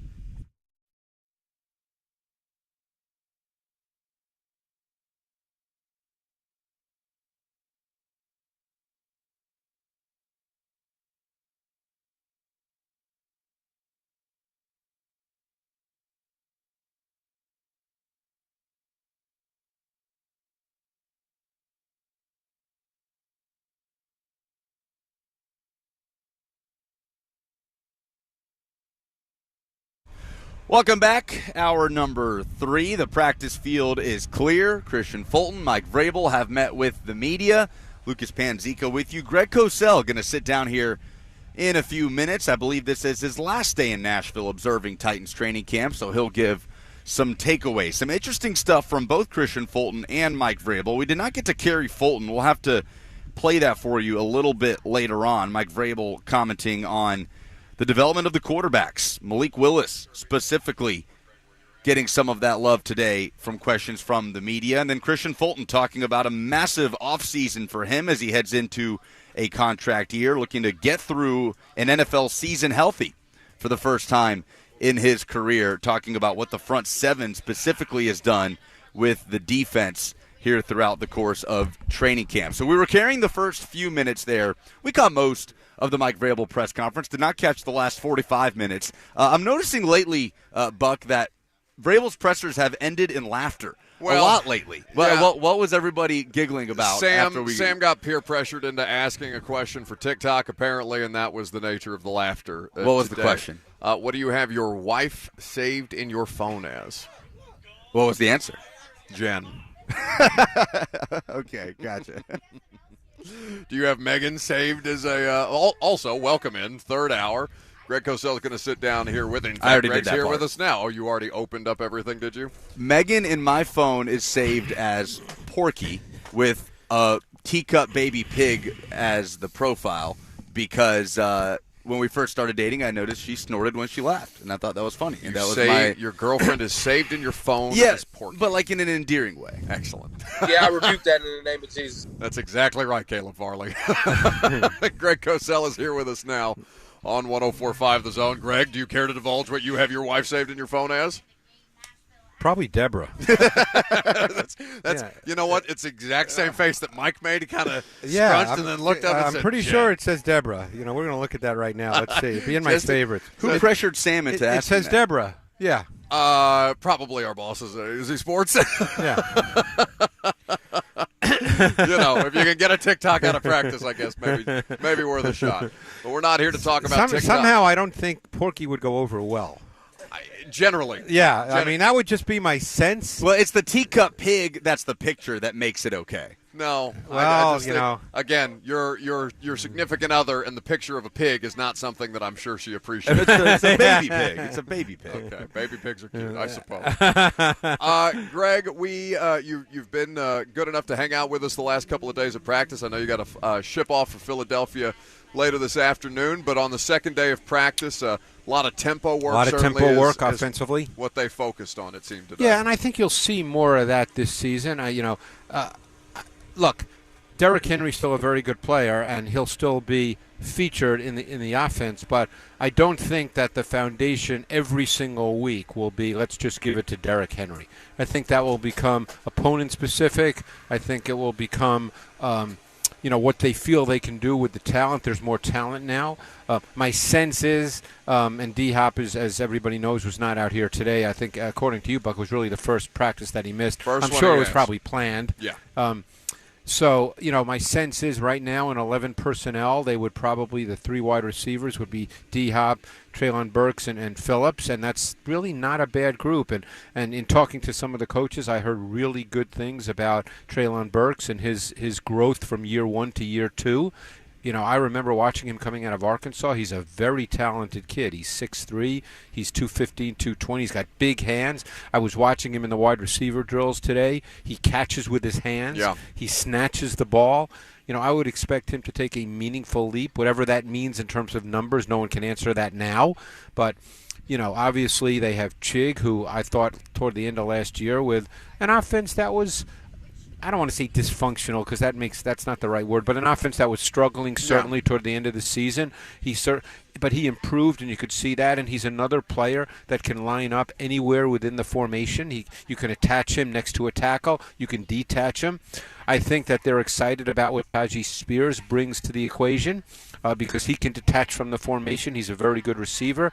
So the bottom line point is I think they'd like to see an offense that has more personnel diversity, that has more formation multiplicity, and that can play fast. And because what happens very often when you play fast is you get the defense in what we call default defense. In other words, based on film study, you know what the opponent's going to play when you play fast, when you go no-huddle tempo. And by the way, no-huddle tempo doesn't mean you have to snap the ball immediately. There's really 3 forms of no-huddle tempo. You can snap it right away, you can snap it kind of mid-range, or you can still stand there and snap it when there's 2 seconds left on the play clock. All those things factor in and impact defense.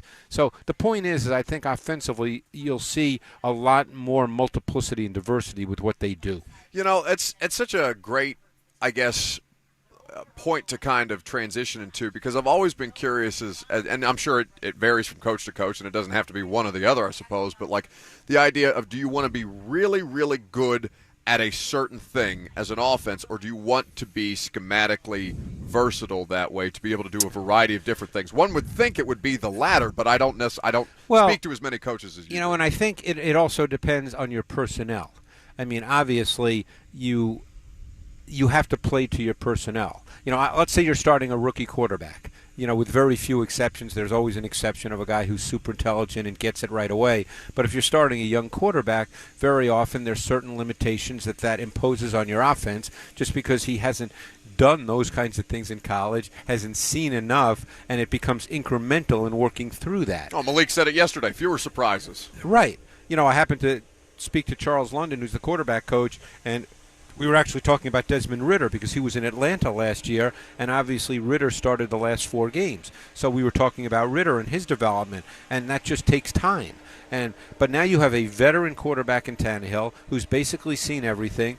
You've got a veteran receiver in D-Hop who's also seen everything and knows all those subtleties about playing receiver in the National Football League. So you can do more things, and you can feel comfortable doing more things. Coaches always talk about trusting players, and that's what it ultimately comes down to. You don't want to call things in critical situations where you don't trust the execution. You want to feel you can trust the execution based on the players and based on practice and based on what you've seen. So, that's what you're trying to get to, and that's why I think Tannehill's, and I don't know how the fan base here in Nashville thinks about Tannehill, but he's a veteran who's played well. You and I were discussing this the other day, while I've been here, Buck, that, Tannehill's, he really has not had a bad season in the NFL. One could argue, some years are better than others, obviously. Bad in terms of production. The only thing that's been bad about Tannehill's career is he's had a couple of opportunities derailed because of injury. Correct. But, when he's played and been a starter, is he top 5 in the league? I don't think anyone would say that. And that's, there's certain guys that are top 5. So it's really hard to be top 5. Right. But he's a veteran quarterback. He's played well in his career. When you mentioned to me the other day that he's 35, I had to sort of go, wow. I didn't. You don't realize, because he played in Miami for quite a few years, and he had good years in Miami too. So he's a solid player who's seen everything. He can handle whatever Tim Kelly's going to put on his plate. It's going to be a fascinating marriage to kind of see how it plays out here in Tennessee. We've talked a lot about the offense. I'd like to get into a little bit of defensive stuff with Greg. Coming up next, we're live here at training camp. We'd be happy to have your participation. 615-737-1045 is the number if you want to jump in at any point. Live from St. Thomas Sports Park, it's 104.5 The Zone.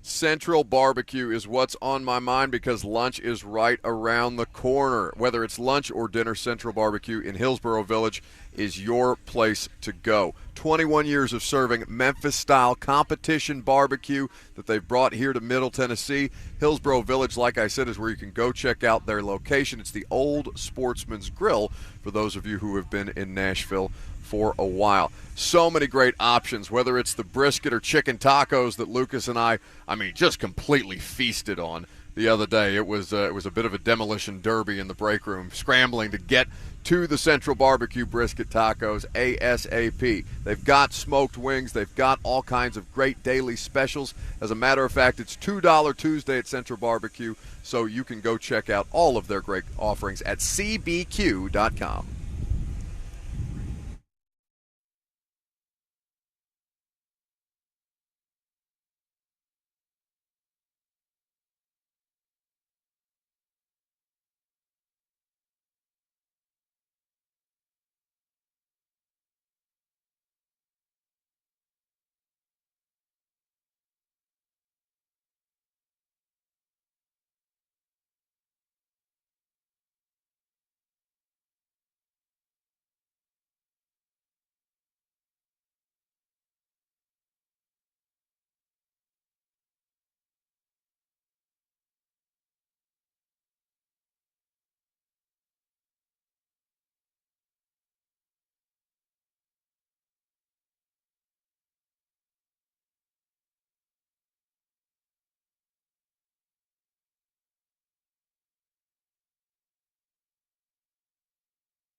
Welcome back live from Titans training camp here on 104.5 The Zone. The main man, Greg Cosell of NFL Films, is kicking it here with us.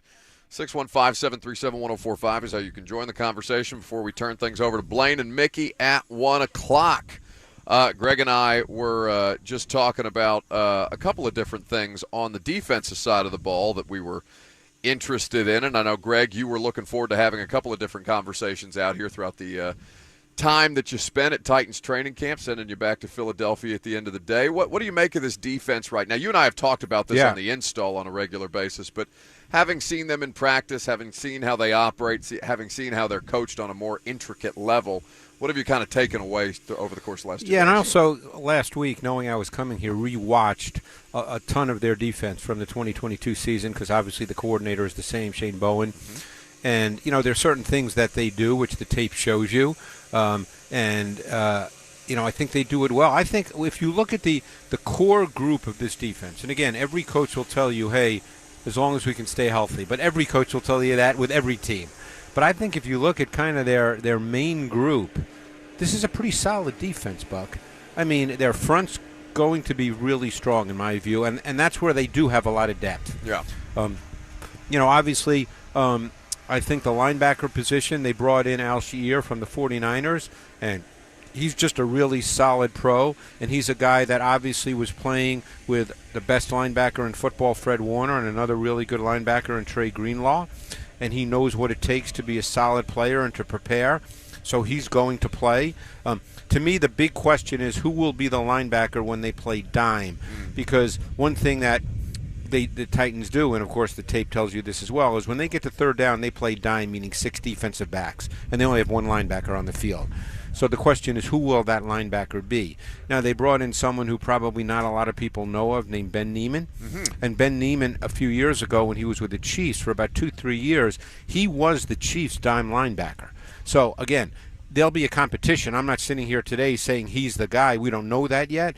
But he has a lot of experience in that role, and I thought he played it well with the Chiefs. I think he spent last year in Arizona, and they got him from Arizona. But we'll see if it turns out to be him.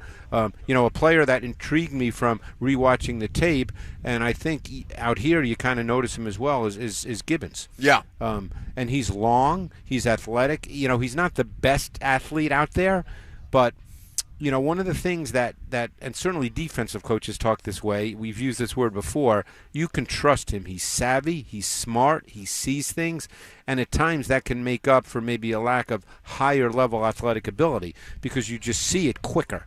So much of playing at the second level in the NFL has to do with the term that's often used, key and diagnose, the ability to see it, based on a number of things. Sometimes you can see it even before the snap of the ball based on formation or how guys line up.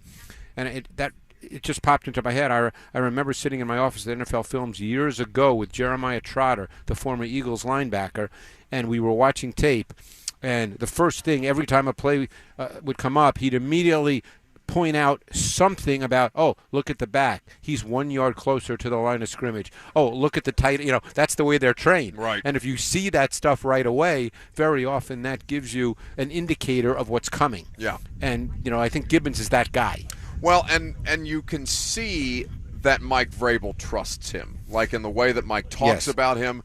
Monty Rice is definitely a better athlete, somebody who's been a good special teams player for him, and, blew out his Achilles in his rookie year, so hasn't necessarily had a smooth transition into trying to get one of these opportunities. But Gibbons, in a much smaller sample size due to injury last year, got on the field a couple of times. Late in the season, he played a good number of snaps. He did play a fair amount of snaps, and I'm glad that you brought up Ben Neiman, though, because we have not talked about Lou Gifford or Ben Neiman. They added a lot of different guys, a lot of different skill sets at that inside linebacker group as they try and transition into the next phase of what this defense will look like. And people have to remember that defensive football is situation-based. So, yes, their base defense will be essentially a 5-man front with 2 stacked backers. I imagine Al-Shaair will be one.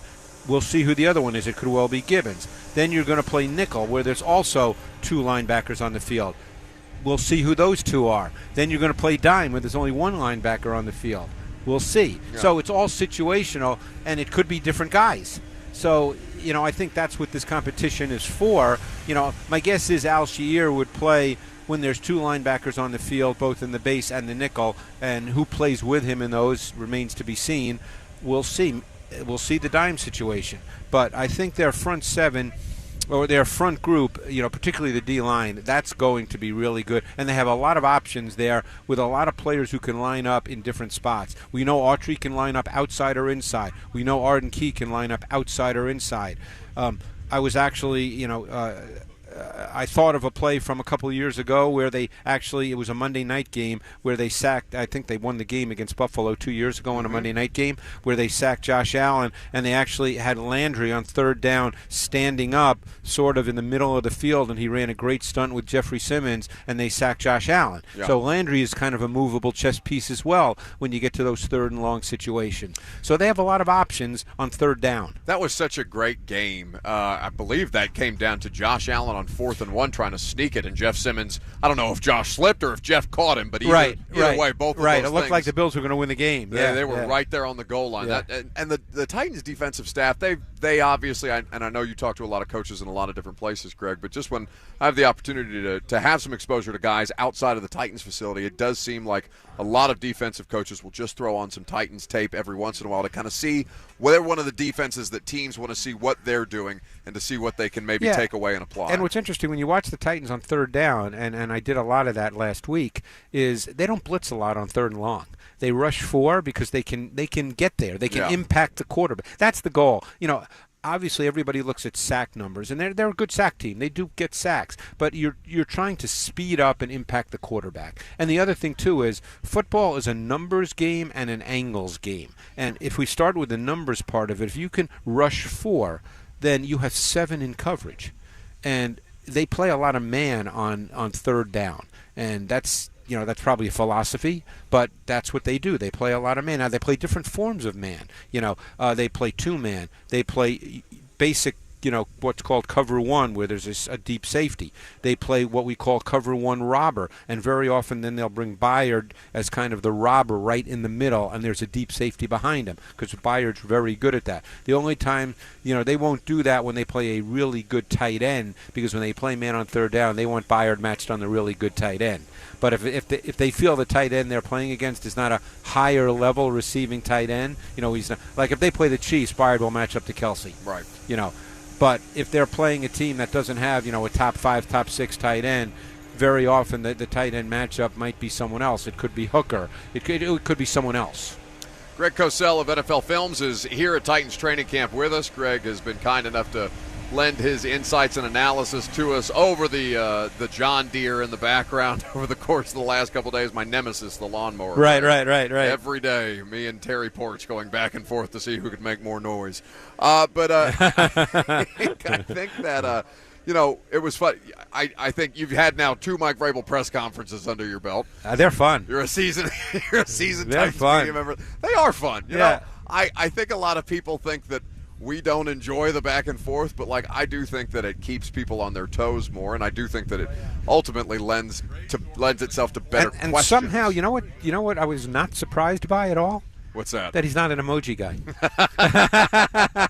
Yes. For those of you who heard the press conference earlier, no emojis next to Jen Vrabel's name and Mike Vrabel's phone. Can confirm. But something from the press conference that was asked, and it's always interesting to hear a coach's perspective on this. It was basically posed to Vrabel the idea that the defense had the better day at practice. And there were a lot of nice pass breakups out there. You saw Tannehill have a couple of passes tipped up and intercepted. That were nice plays by Byard and Molden, I think, in a couple of spots. But I don't know how rarely you are evaluating practices, Greg, other than the rare training camp here or there. When you look at these things and you look at these reps on an individual basis, you're probably not coming away with an assessment of the defense won the day or the offense won the day. No, because first of all, what I try to understand are things that I don't know. I don't know the calls. When I'm sitting out here, you're just watching the plays. And, if you see a nice play, it's a nice play, whatever side of the ball it is. But I don't know what they're specifically working on. Right. I don't know what the specific call is. I'm not there with a call sheet. That's what the coaches have. Sure. And same offensively. I don't know what the play call is specifically and how they want it read out by the quarterback. So, for someone like myself, it's always easy to react to those kinds of things because there's a visceral reaction. You see it, and something either looks good or bad.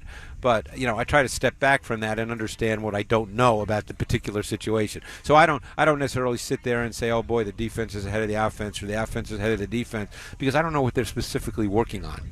Yeah, and I think that's important for the audience to hear, just because it's very easy for us to get into mode. Okay, well, if somebody made a good play, then somebody had to have had a bad play, right? It's human nature, and I think to kind of better contextualize that for people, it gives them a better picture of what we are describing for them out here on a regular basis.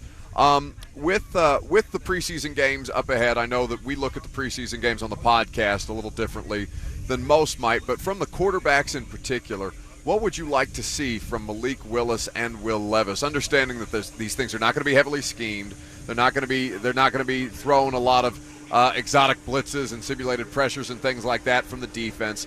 But from a fundamental standpoint, what would you like to see from these two young passers? Well, assuming that they're protected well enough, what I would look for, and again, I'm not a coach, but what I would look for would be execution within the timing and structure of the play design.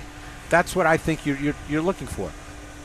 Proper execution within the called play. Yeah. You don't want to see them running all over the place. That doesn't really help you evaluate them, because obviously that's not how you're coaching offense, with the quarterback running all over the place. That means, well, there's multiple things it could mean. There's a lot of quarterbacks, and Willis at times does fall into that category because of his background. But you want to see the quarterback be patient in the pocket and execute the play design. You don't want him leaving the pocket unless it's truly demanded by the defense.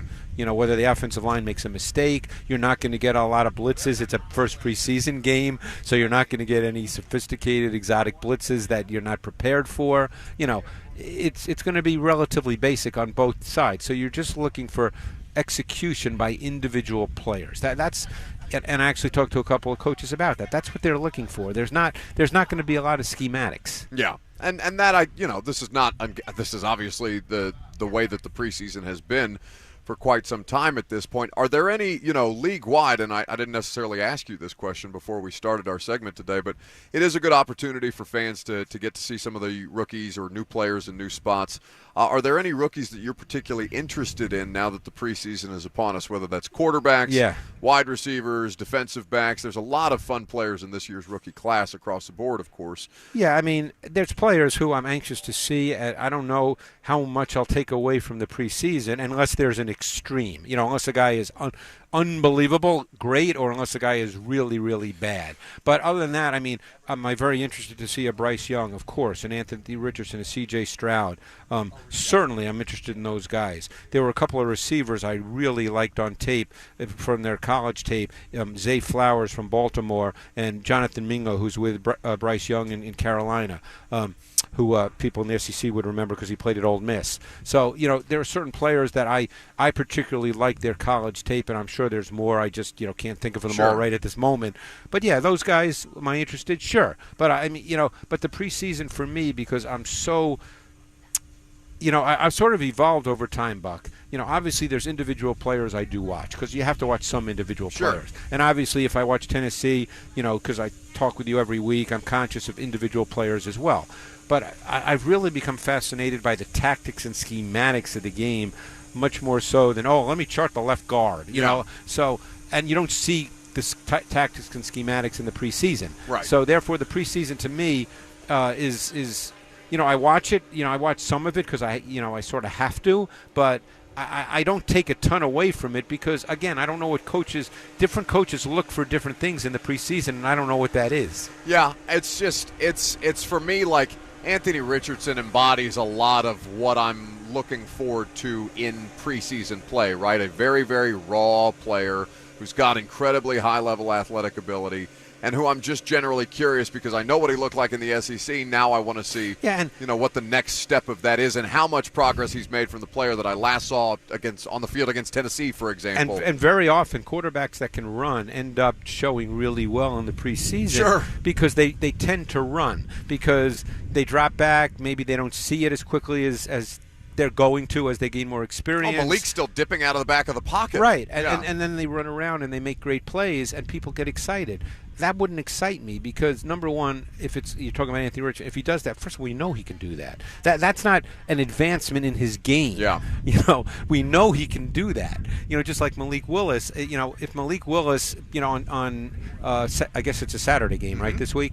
On day game? Day game. Noon right. game. Okay, so let's say Saturday, Malik Willis plays and he runs 8 times for 75 yards.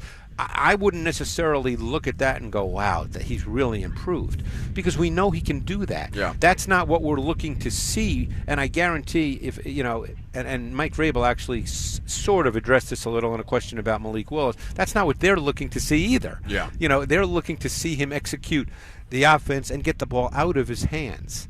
We know he can run. We know that. Yeah. That's not that news. was as big a talking point as anything for Malik is, okay, can you get rid of the football with timing? And he's talked about it too. You spoke to him yesterday. Yes. Right before I came on yesterday, and he talked about the same thing. I mean, you have to learn the subtleties, the nuance, the details of the quarterback position at the NFL level. It's a disciplined craft position. We're not going to sit here and say, and no one would, that athletic ability is not a factor at all, but that's not number one. You have to be able to play the position. You have to be able to execute the passing game. Yeah. I'm so interested, and you and I have had this kind of philosophical discussion before on the podcast. By the way, you guys are getting blessed with 2 hours of Greg Cosell. Oh boy! Instead of about 25 minutes of Greg Cosell once a week, which of course you can check out on the podcast, the install wherever it is that you get your podcast. Greg and I do that every Wednesday, and certainly have enjoyed that. This be our 3rd season. Yeah, this is awesome. It's been a great time. Yeah. But I think as we've talked about, like the philosophical idea of Justin Fields as a sample size is that an actual evolution of quarterback? Are they going to find ways is that going to be a trend that's something that we see more often? Guys who are maybe not going through isolation and elimination quite to the full extent that we've seen quarterbacks do over the past, who are maybe getting to their 2nd progression or something like that, and instead of going to a 3rd, taking off because that's the better opportunity. That's the better opportunity for positive yardage. And if that's just something that Fields is a sample size, right. Maybe that's something that's just tailored to somebody who's got the skill set of a Justin Fields, or if we will see that more widespread across the league with the evolution of players. Well, I think there's going to be a balance there, and clearly you're going to get more quarterbacks coming into the NFL that have athletic ability and that can move. So what is the balance? That's a hard question to answer, because certainly the concept of second reaction movement plays where the quarterback drops back and for whatever reason leaves the pocket and does whatever then happens, those things do happen more frequently. I think most coaches, and I've talked to a number of coaches who have come around to the fact that that's more important now than it was 10 or 15 years ago, and they factor that into an evaluation more so than ever. But on the other hand, you still have to be able to execute a passing game. You can't just drop back and run around. Now, sometimes you can, and it's effective. And it does impact defenses and how they play against you, whether teams want to use a spy, whether teams choose to play more zone coverage than man, because that means the underneath defenders have their eyes on the quarterback. If teams do what has been called over the years a mush rush, where instead of really just teeing off and pinning their ears back and going to get the quarterback, they kind of rush in a controlled way, sure, so that they don't provide a lane for the quarterback. So, yes, the ability of a quarterback to run does have an impact on the game for sure, and it certainly has an impact if he's a designed quarterback runner on how defenses have to play. We see that in Philly with Jalen Hurts.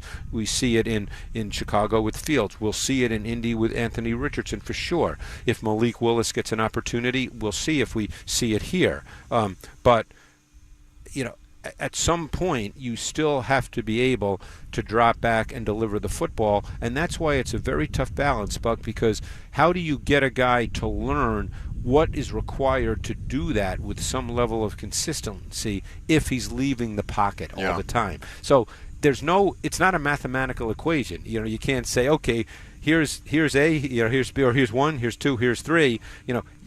I think a quarterback that has running ability has to develop a feel for that as he plays more. And that's the hope with Justin Fields, someone like that he just over time develops a sense of, okay, I can drop back. I don't just have to take off. I can work my progression a little longer. Because that's how it's coached. There's no question they're coaching him on that. But on the other hand, the question becomes, can he do it? Yeah. Oh, and we've talked about this with guys like Mahomes and other players across the NFL. You want to coach it to an extent, right? You don't want to. You don't want to take away their far. right. You don't want to take away their ability to do that. But if you happen to recall 2 years ago, not this year, 2 years ago, remember Mahomes early in the season was threw a bunch of picks. Yeah. Some were his fault, some bounced off. But the point is, he was not as sharp as we normally think of Mahomes. And what did Andy Reid do and the coaching staff is they shortened the drops. They shortened the passing game. They wanted to get him back into rhythm because they know he can run around and make plays. Yeah. They know that. But what did they wanted the passing game to execute the way it's coached and taught, so they shortened everything. In fact, even last year, of course people remember the great Mahomes plays because Mahomes is great. But they, in fact, if I'm not mistaken, and somebody listening might know the answer to this, and I certainly don't have the stat in front of me, but I think that Mahomes was among the league leaders in air yards, were the shortest in the league. Yeah. Air yards. Right. So he was throwing a lot of rhythmic short balls. And people don't think about those. No one remembers a 3rd and 6 completion for 7 yards. No one thinks about those kinds of plays. But those coaching plays staff does. Coaching staffs do, and those plays are critical in games. It's how you continue. I mean, we talked about this with Tennessee just because they led the league in 3 and outs last year. Like this, the sustainability of offense is so important. And if you can find ways to maximize the efficiency of a high-level player, it can bring out an even better version. And that's why there are certain players, and Kyle Phillips could well be that guy here. Kyle Phillips, to me, when I watched his tape at UCLA, I thought this guy could roll out of bed and line up in the slot tomorrow in the NFL. He's the kind of guy that could average 10.1 yards a catch. Yeah. Because he's not going to catch a lot of 60-yard balls, but that's not his role. He could average 9 yards a catch too, and still be a very effective player. Yeah. Greg Cosell is hanging out with us for one more segment. We'll wrap up the show. Coming up next, I want to ask Greg about coaching staffs. He brought up Andy Reid and the way that they problem solved. I'd like to get into that a little bit. Coming up next, live from St. Thomas Sports Park, it's 104.5 The Zone.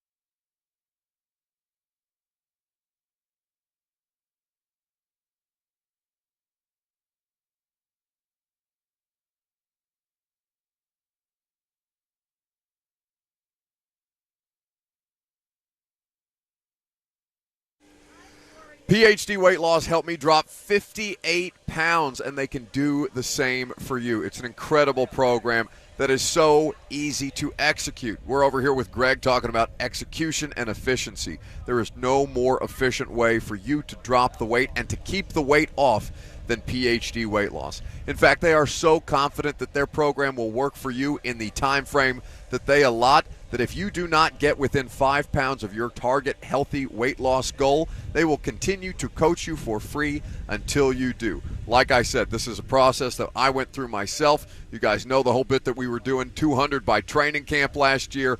I weigh less now than I did in high school, and it's all because of the great folks at PhD Weight Loss. To get your weight loss program started today, go to myphdweightloss.com. That's myphdweightloss.com.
Sports Park wrapping things up here on this beautiful Tuesday afternoon here in Middle Tennessee. A very unseasonable summer day in Nashville. Greg Cosell hanging out here with us for one more segment. Bud, have you enjoyed your 2 days here in Music City? You know, there are a lot worse places to go than Nashville, Tennessee. I love coming to Nashville. I've been here now too many times that I could count because, you know, as you know, I was here 4 years in a row for the CMA Music Fest with my daughter back when she was, 16, 17, 18, 19. Been here many times. I love coming to Nashville. Well, we certainly enjoy having you. Lucas, I guess that wasn't a live thing, but an update that you'll hear at the top of the 1 o'clock hour about signings. I'm sorry, Jackson. I know I ruined it. That Alvin Kamara and Anthony Barr have signed with the New Orleans. Not Alvin Kamara, Kareem Hunt. I'm sorry. Alvin Kamara suspended. Kareem Hunt signing with the New Orleans Saints. Thank you for the correction. We were just talking, Greg, before the mics turned on about how interesting that backfield might be if Kareem Hunt is still on the roster when Alvin Kamara gets back from said suspension. I mean, Kamara's only 3 games. It's not 6. You know, so 3 games. I mean, yes, the Saints certainly don't want to lose their first 3 games, so they need a back. But it'll be very interesting when Kamara comes back because that's an interesting backfield now. Because don't forget, they signed Jamal Williams in the offseason. And Jamal Williams had the best year of his career last year, essentially as a feature back. I mean, he had 250 or so carries. It gained well over 1,000 yards for the Lions. Everybody remembers he scored a ton of touchdowns. So now they'll have, after 3 games, assuming, who knows what Kareem Hunt's deal is, but if everything works, they would have Kamara, Jamal Williams, and Kareem Hunt. Now, Tennessee plays New Orleans week 1, I believe. We open down there in New Orleans. Right, so obviously Kamara will not be playing. That's a very interesting week 1 matchup. I'm fascinated to see what the Saints look like with Derek Carr, obviously, and as you and I talked about before the mics came on, Pete Carmichael, the offensive coordinator, as you said, has been there for several years at this point. It is going to be a fun opener, and the Titans have seen the Saints a fair amount in the last couple of years, but I've not done a game in New Orleans yet. I had a great conversation a number of weeks ago with the D coordinator.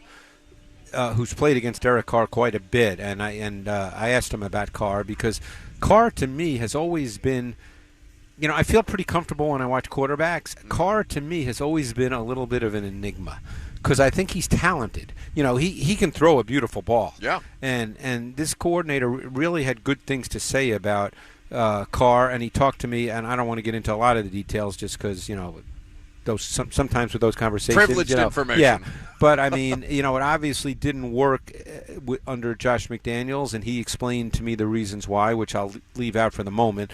But for the most part, he really felt that Carr was a good quarterback and a tough guy to play against. Yeah, I'm just so curious to see how that game looks, and week 1 is always such a wonky result. Well, I'll tell you one thing: Dennis Allen, who's the head coach of the Saints and essentially their D coordinator. One of the things I've done through the years when I speak to offensive coordinators, I always ask them who are the toughest defensive coaches that you have to play against, and Dennis Allen's name always comes up. Yeah. And Dennis Allen's defenses are hard to play against. He's got some really good pressure schemes. The way he plays coverage behind those schemes can be a little tricky at times.